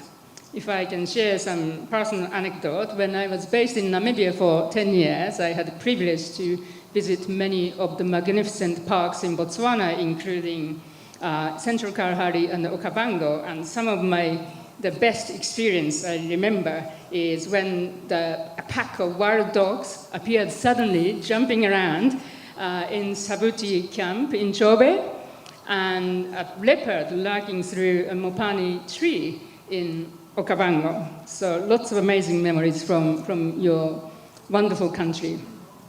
But what is less known is about Botswana's broader work to integrate nature into policies and planning, essentially the biodiversity mainstreaming agenda. So, Honorable Minister, what can you tell us about your work in this regard? Thank you very much. I'm not too sure whether I'm audible. Thank you very much, moderator. Maybe I should thank you for this opportunity to discuss Botswana's efforts in biodiversity conservation. Our country is renowned for its rich and diverse ecosystems, which include, of course, the magnificent Okavango Delta, which is a UNESCO World Heritage Site, and 7 distinct eco-regions, 2 of which are classified as Global 200 eco-regions of conservation priority. We have committed about 40% of the land that we own to national parks and game reserves, demonstrating our strong commitment and dedication to conservation. This substantial work of protected areas includes 3 national parks, 7 game reserves, and 4 wildlife management areas spanning diverse ecosystems from the verdant Okavango Delta to the stark Kalahari Desert. Now, Botswana's success in mainstreaming biodiversity into national policy and finance planning can be attributed to several key factors and innovations. And one of them is strong policy frameworks. We have developed comprehensive environmental legislation and policies that prioritize biodiversity conservation. The National Biodiversity Strategy An action plan is a cornerstone of these efforts, guiding the integration of biodiversity considerations into various sectors, from national planning through sustainable environment within Vision 2036 to project implementation. We have got CBOs, community-based natural resource management. Now, this innovative approach involves local communities in the management and benefits of natural resources. By empowering communities and providing incentives for conservation, CBRNM has fostered sustainable practices and enhanced biodiversity protection. Looking at Biodiversity Finance initiative, Botswana's collaboration with BIOFIN has been instrumental in identifying and mobilizing financial resources for biodiversity conservation. Now, this initiative has helped to develop innovative finance solutions, such as reforming our protected area fees, which generated significant revenue for conservation efforts. Our ecotourism development. By promoting ecotourism, Botswana has successfully linked economic growth with biodiversity conservation. Tourism now accounts for 12% of our gross domestic product, providing sustainable economic benefits and promoting conservation efforts. Ecotourism not only provides substantial economic benefits, but also raises awareness and funds for conservation projects. Now, the trans-frontier conservation areas. Botswana has established trans-frontier conservation areas, such as the Kgalagadi Trans-Frontier Park, which enhance regional cooperation and wildlife mobility. These areas are crucial for maintaining biodiversity and fostering international collaboration. Then we have public-private partnerships. Engaging the private sector in conservation efforts has been another key innovation. Partnerships with private entities have facilitated the implementation of sustainable practices and funding of conservation initiatives. These factors and innovations have collectively contributed to Botswana's success in mainstreaming biodiversity in national policy and finance planning, ensuring the protection of our unique ecosystems for future generations. I thank you. Okay, thank you very much, Honorable Minister, for your sharing your very inspiring story and your leadership. And 40% protected, going well beyond the 30 by 30 targets already is remarkable. And also the fact, Botswana is really capitalizing on indigenous biodiversity to make sure it's conserved, but at the same time, directly contributing to the sustainable development of the country. Thank you. So let me turn to Ms. Iturralde. So Ecuador has been a leader in the region related to biodiversity mainstreaming in the finance sector. So how has CONAFIPS implemented green credits, particularly in the context of bioeconomy and also popular economy, in alignment with Ecuador's financial resource mobilization approach under the Convention on Biological Diversity? Gracias. No sé si ahí creo que me escuchan. Bueno, buenos días con todos. Si me permite, me gustaría partir contándoles qué es la CONAFIPS. No, ahí. No. Ahí. Sí. ¿Me saco este? Sí.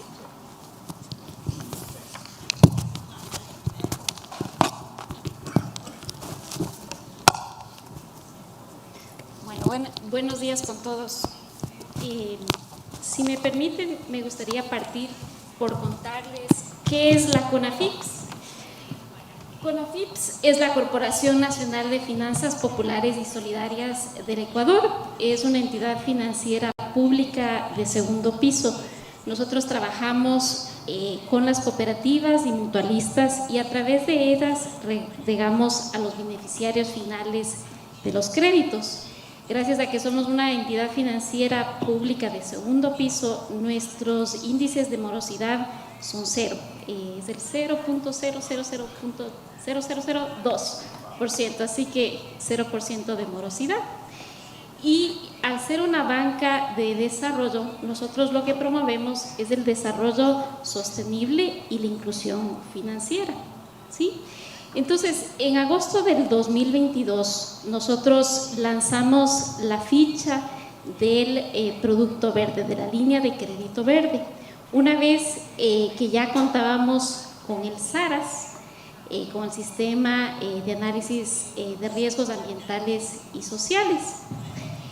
Y pudimos desarrollar esta ficha de producto gracias a que también teníamos la taxonomía verde, que la desarrollamos con base a la taxonomía de la Unión Europea, ¿sí?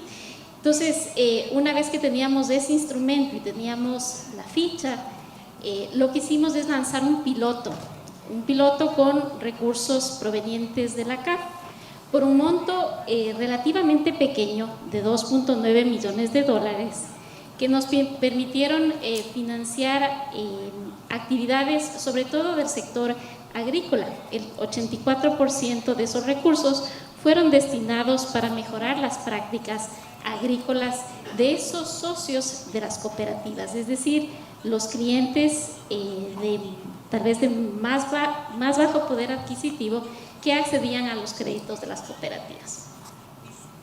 Con esa experiencia que me permiten compartirles, no fue del todo fácil porque implicó una asistencia técnica, un acompañamiento a las cooperativas para que éstas a su vez enseñen a sus socios cómo diseñar sus proyectos y cómo mejorar las prácticas para lo que se iba a utilizar los recursos. Sin embargo, este proceso nos ha permitido llegar a un punto en el que hemos desarrollado la taxonomía de bioeconomía, y eso también nos ha permitido acceder a recursos provenientes del BID por 16 millones que vamos a colocar en este año y en los años subsiguientes. Y esos 16 millones provienen 8 millones del GCF y 8 millones del capital propio del BID, y van a ser destinados a proyectos localizados en la Amazonía del Ecuador. Adicionalmente, nos han permitido acceder a recursos de la Agencia Francesa de Desarrollo por 10 millones de dólares para ser colocados a nivel nacional. Adicionalmente, para este año en este año estamos negociando recursos para que den en el 2026 provenientes de KfW, de CAF y del Banco Europeo de Inversiones. Entonces, lo que estamos haciendo es no solamente canalizar recursos con ese objetivo, sino también brindar asistencia técnica a las cooperativas para que puedan sus créditos pasar por el SARAS, ¿sí? Y aprovecho también para agradecer a BIOFIN, porque gracias al apoyo técnico y financiero que nos ha dado, nosotros hemos podido desarrollar créditos, más bien dicho, hemos podido desarrollar cursos para que los funcionarios de las cooperativas se capaciten en qué consisten los créditos verdes y qué consiste SARAS. Gracias.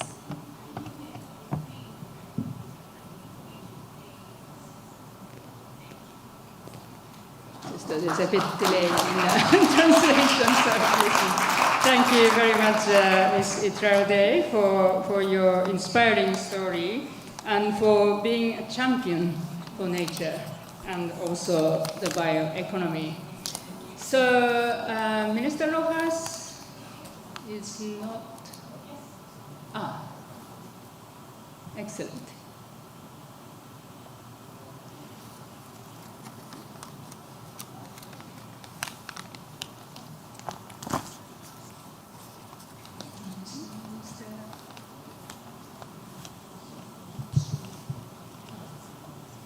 Great. I'm so glad the Minister Rojas has arrived. Obviously, she has already been introduced to us, and it's a pleasure to have her on this panel.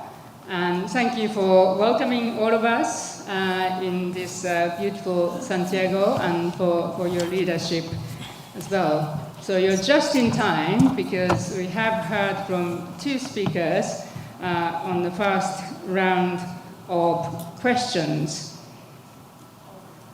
So, Minister Rojas, if you are ready. I will try. Sorry. So, Honorable Minister, so Chile has done quite remarkable work. You already started talking about it earlier.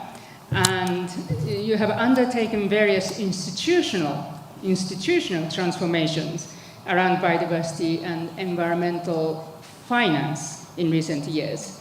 So could you please share with us how these institutional changes are designed to bridge the gap in biodiversity protection and financing at the national level?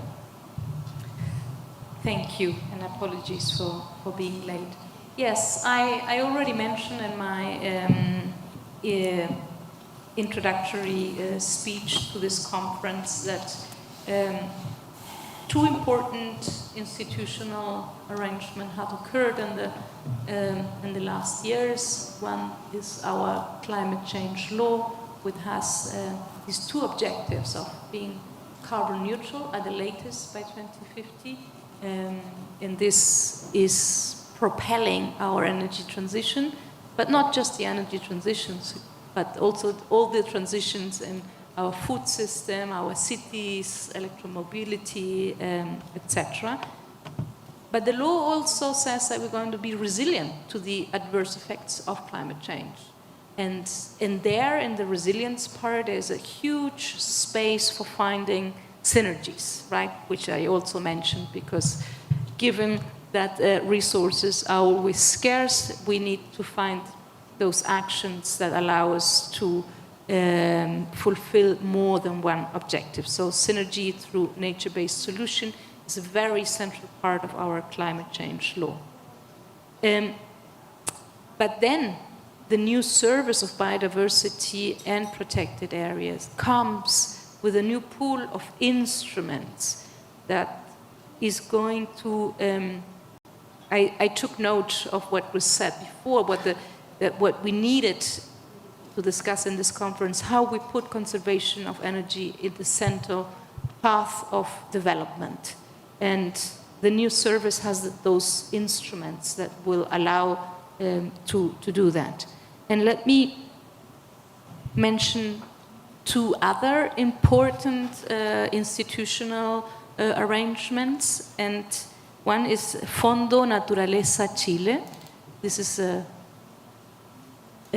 private organization. It's a fund that will allow us to bring public financing, private finance, national as well as international, because as we said, and everyone here knows, the public financing will not be sufficient. And so Fondo Naturaleza Chile exists since 2023 and is already helping us with very concrete ways to bringing financing for conservation.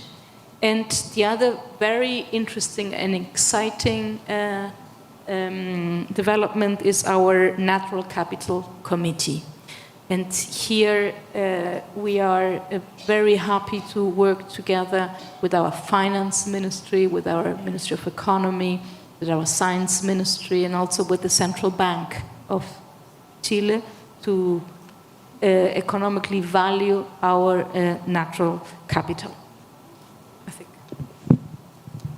Great, thank you. Thank you, Mr. Rojas, for highlighting this importance of legal systemic change when we talk about biodiversity or climate finance, and making that law itself also resilience, right? Obviously, for continuity, this legal change is critical. And also, thank you for highlighting the importance of private sector financing. Yes, the public sector finance needs to continue to grow, but that won't be enough to get us there to really close the biodiversity finance gap. And Natural Capital Committee is a very, very interesting one as well, which I'm sure lots of other countries could be thinking about. Perhaps we can have some opportunity to get more details on that as well. So now that we've provided common foundation of some of the various options we might have, let's start thinking about exploring lessons learned from your experiences and for our reflection and possible replication in different countries.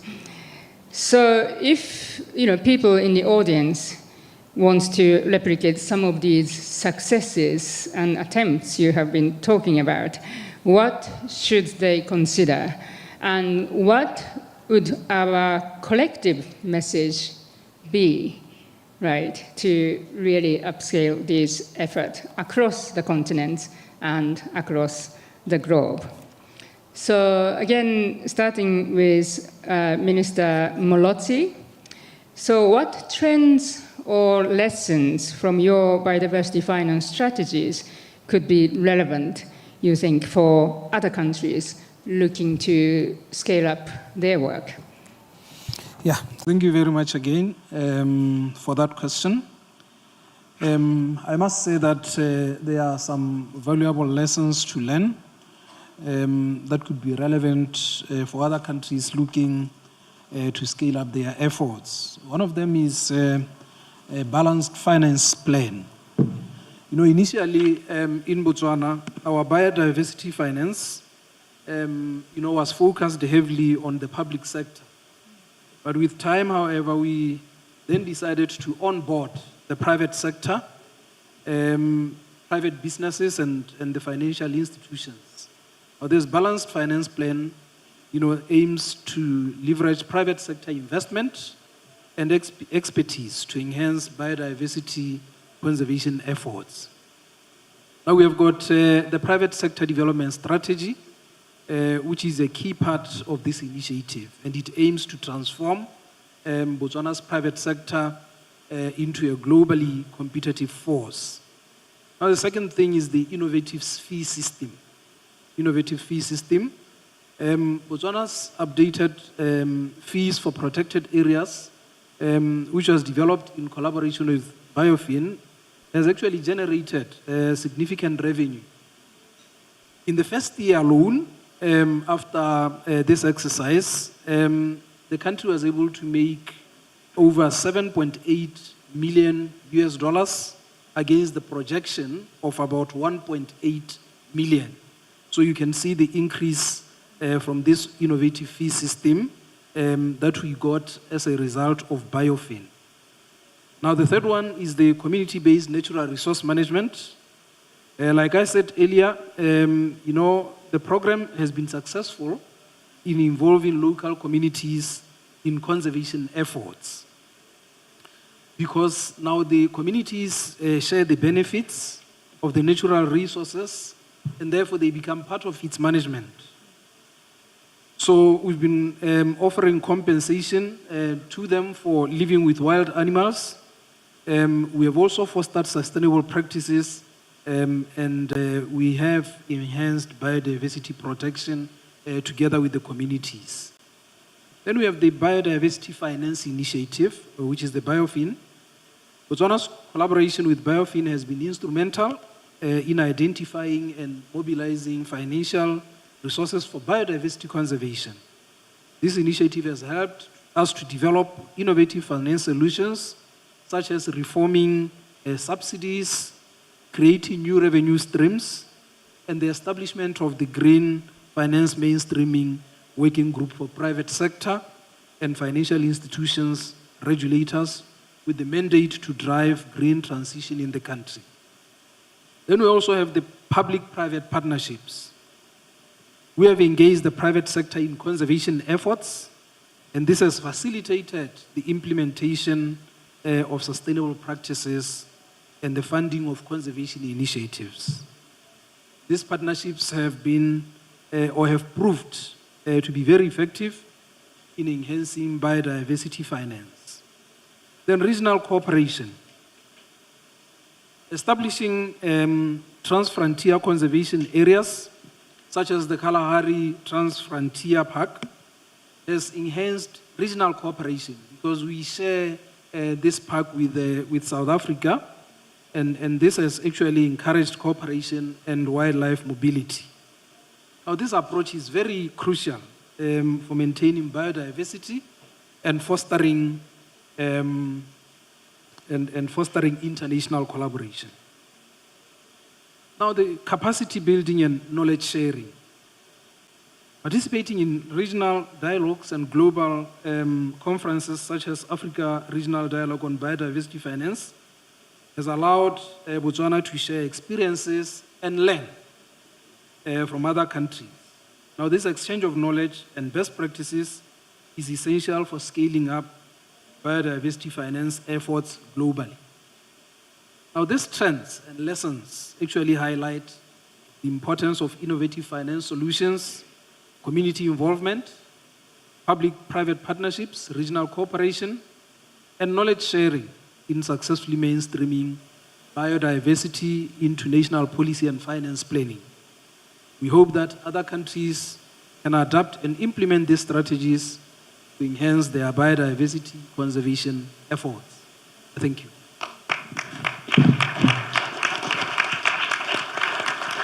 Thank you so much, Minister Moloti, for outlining so many different approaches which have really worked in Botswana in supporting the conservation of amazing biodiversity in your country. And private business, of course, public-private partnership, these are something we really need to further discuss, and I'm sure there will be the different sessions this afternoon as well as in the coming days on this topic as well. And globally, also from UNDP side, we have been supporting, for example, Task Force on Nature-Related Financial Disclosures, TNFD.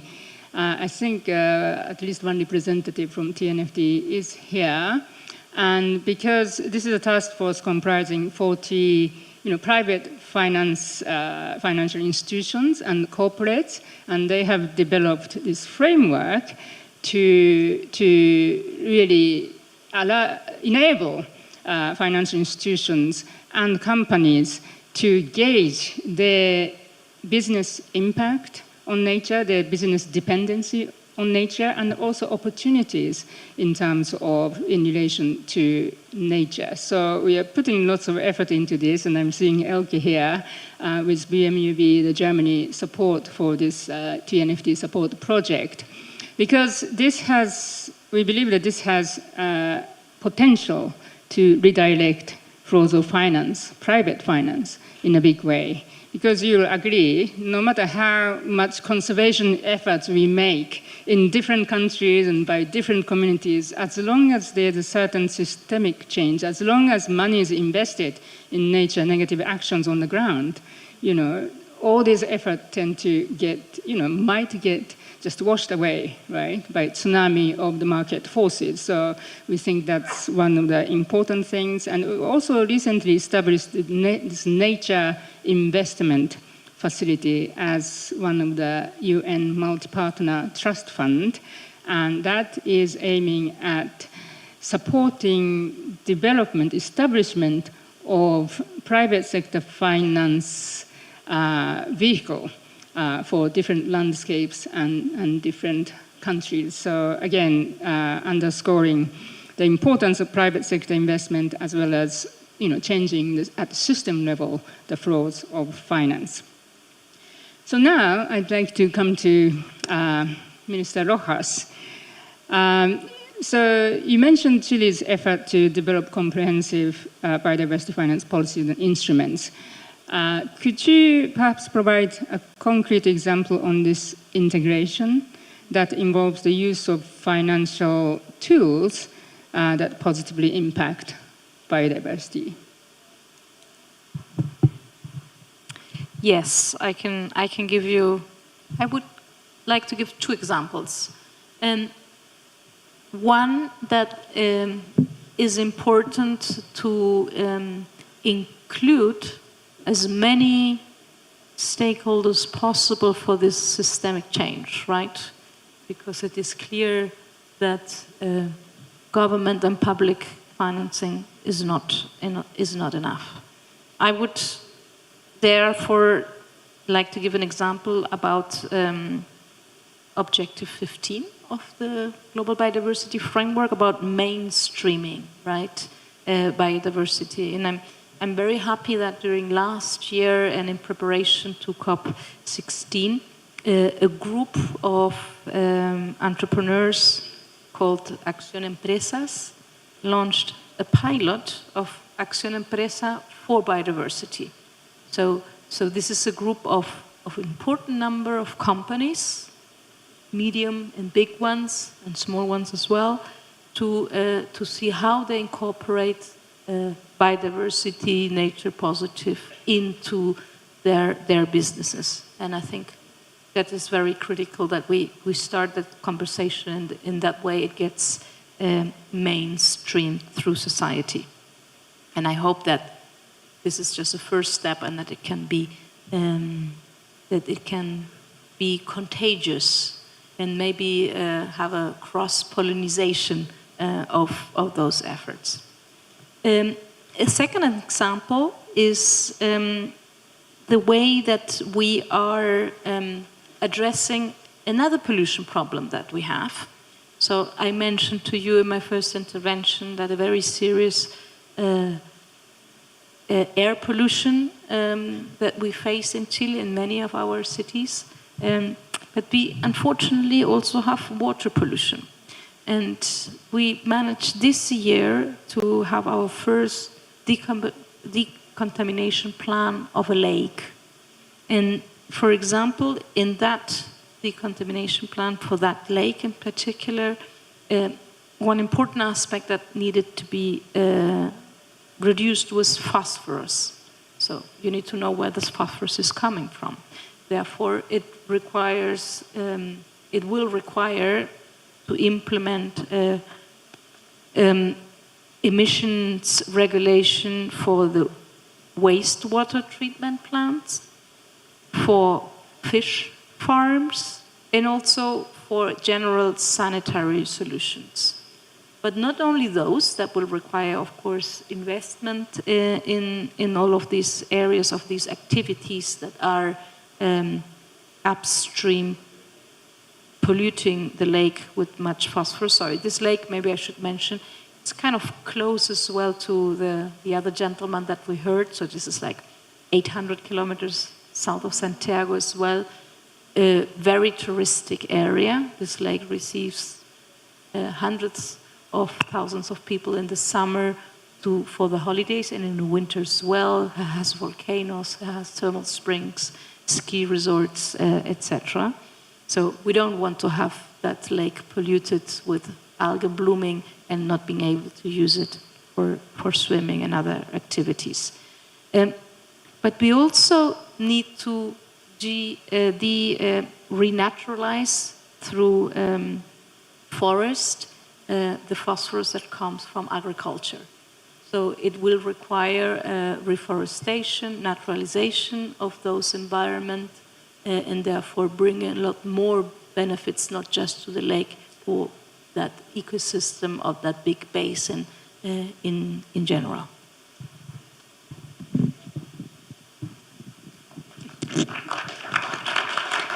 Thank you very much, Minister Rojas. Yes, stakeholder, the whole of government, whole of society approach is really the foundation of our success towards the achievement of the Global Biodiversity Framework, and that directly connects to achievement of SDGs as well.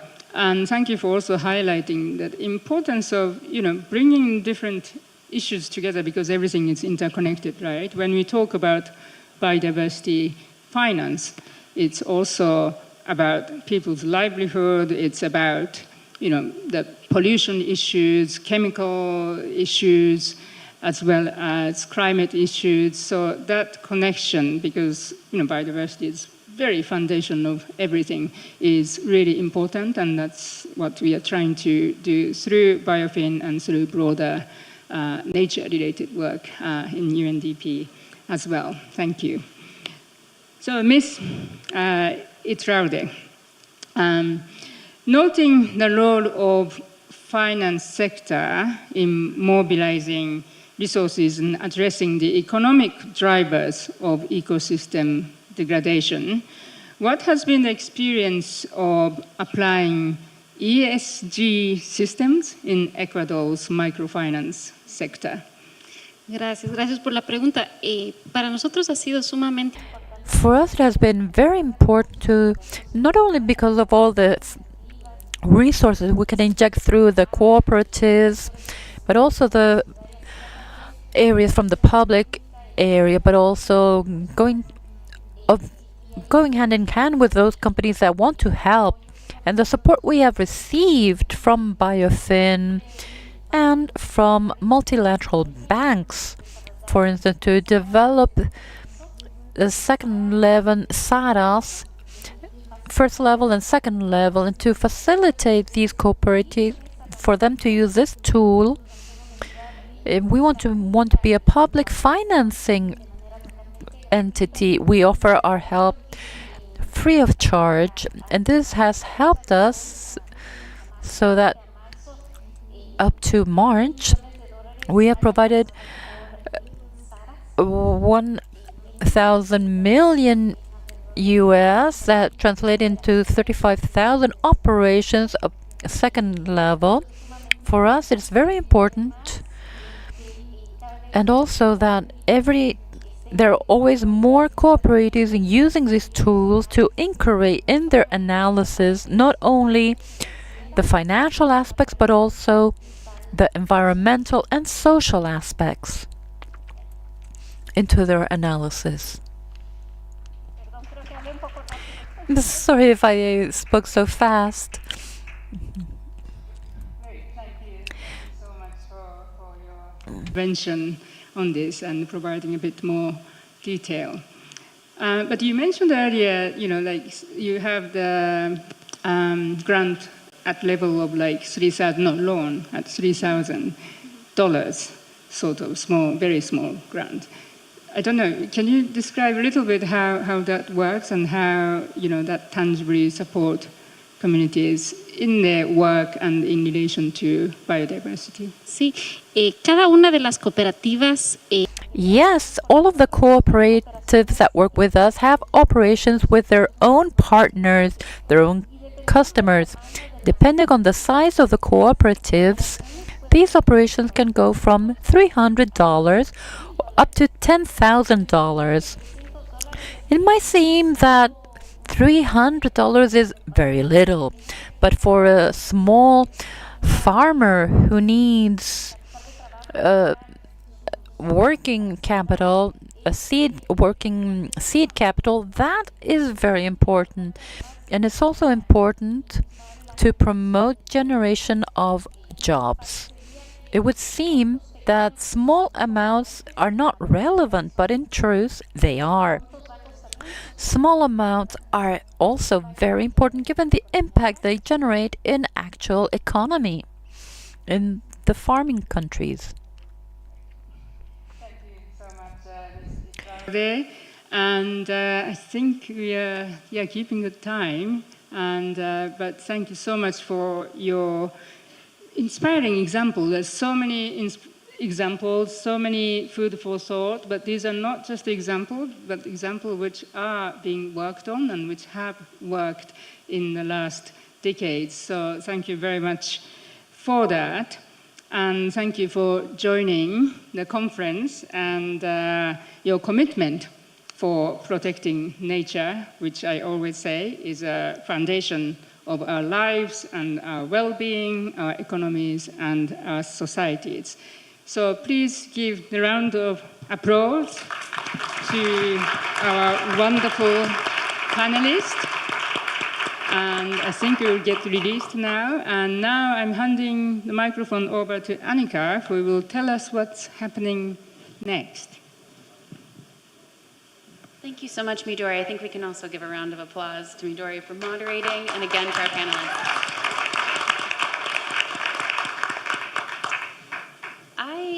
I think we've started this morning, and in a moment I'll invite you to leave the stage, but you can stay for now. We started this morning understanding the context and the underlying need for this experience, this conference. And I wonder if I could switch to the slide with a discussion question. I want to provide a little bit of space for you to connect with the others at your table and to just take a couple of minutes to reflect.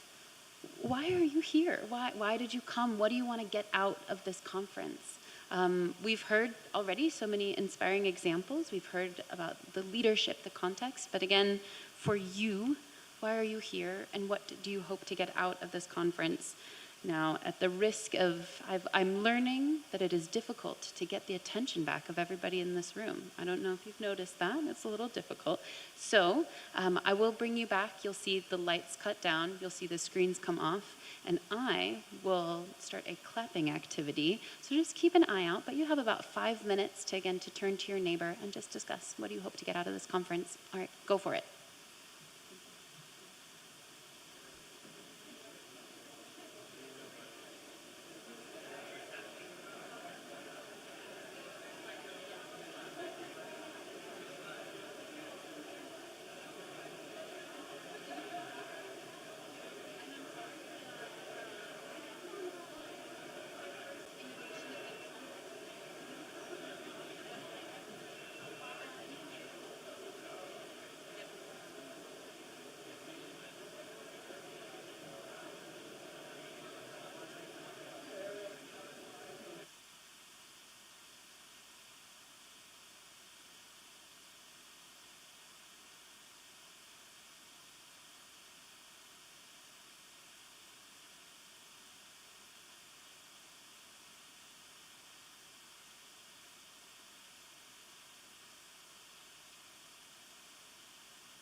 All right, everybody.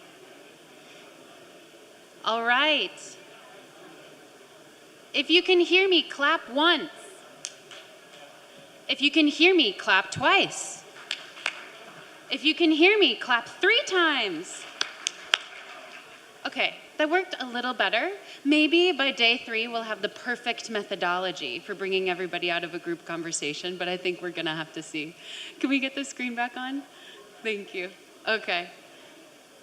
Oh, the people over on this side of the room are just like still going for it. If you can hear me, clap 5 times. 1, 2, 3, 4, 5. Okay, that seemed to work a little bit better. Now, we just have a couple of last points to go over before we move into our group photo. After we're gonna go into our group photo, we're gonna go into lunch, and then we are not necessarily going to come back together as this large group in this room. So I wanna give you, first of all, as I said, after lunch, we will not reconvene here as a big group, and we will instead be splitting up into our first round of parallel sessions. So you'll see on the screen here, you see them on your QR code, screens outside. We have 3 parallel sessions that will start at 2. Again, this room will have simultaneous interpretation, but the other 2, Shubil and Haribon, will not have simultaneous interpretation. Now, I asked the leads, the designers of all of these sessions, to please write me a pitch for their session. So I will be reading you their pitches. Session 1.3.1. This session will unpack the role of nature and biodiversity finance within the broader development agenda through a high-level and then technical panel. So that's in this room. Session 1.3.2. Different countries face unique challenges in designing and scaling blended finance instruments for biodiversity. In this session, we will look at specific examples and case studies and learn how different organizations are deploying fit-for-purpose blended finance instruments. So again, that is 1.3.2 downstairs. Then 1.3.3, so that would be the BIOFIN Country Journey Part A, the road leading to the BPF. Each step of the BIOFIN methodology is a critical stepping stone to consolidate robust biodiversity finance plans, but they also contribute to advance policy coherence and frameworks. Join us in the start of a journey of the BIOFIN methodology and learn from practitioners that are eager to help ease your way.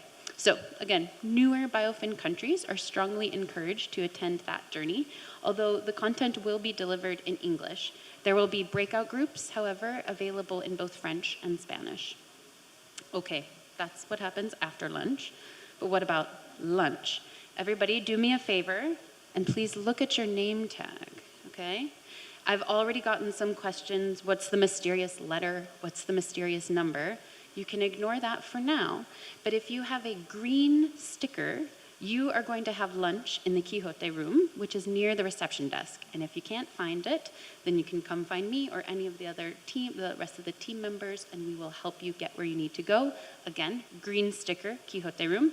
If you don't have a green sticker, your lunch is in the big tent where we had breakfast, which is outside, past the pool to the left, near the group photo.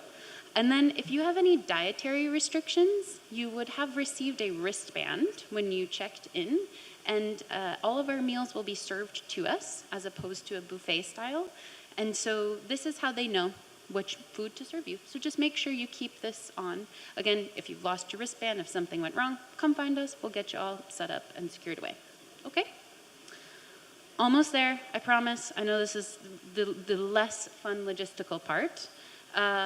But before lunch, we do have a massive logistical endeavor to go on as a group of 300 people.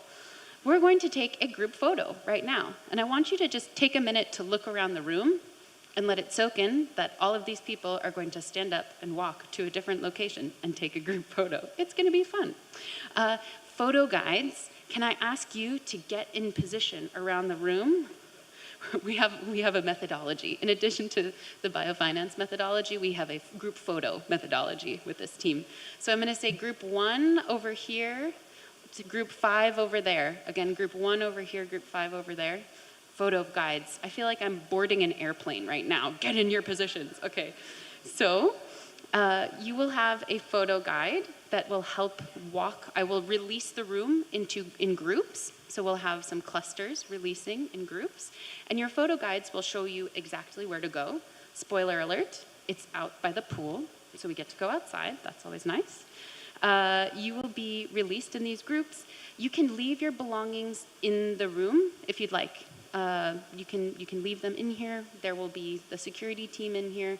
They'll be refreshing the room, but you can leave your belongings in the room.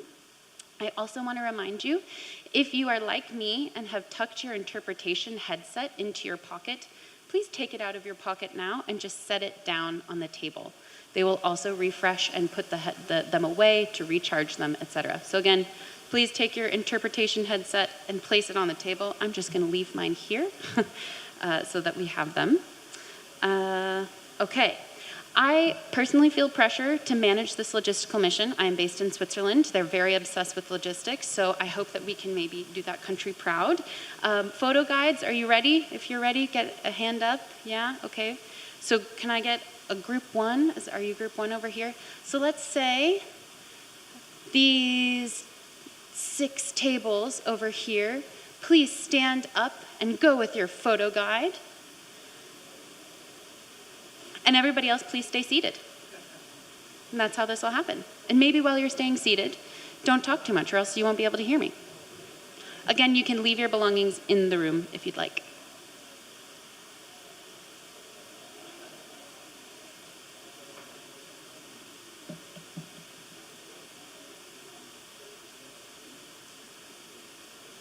Who are my group 2 guides? Do we have any group 2 guides? Oh.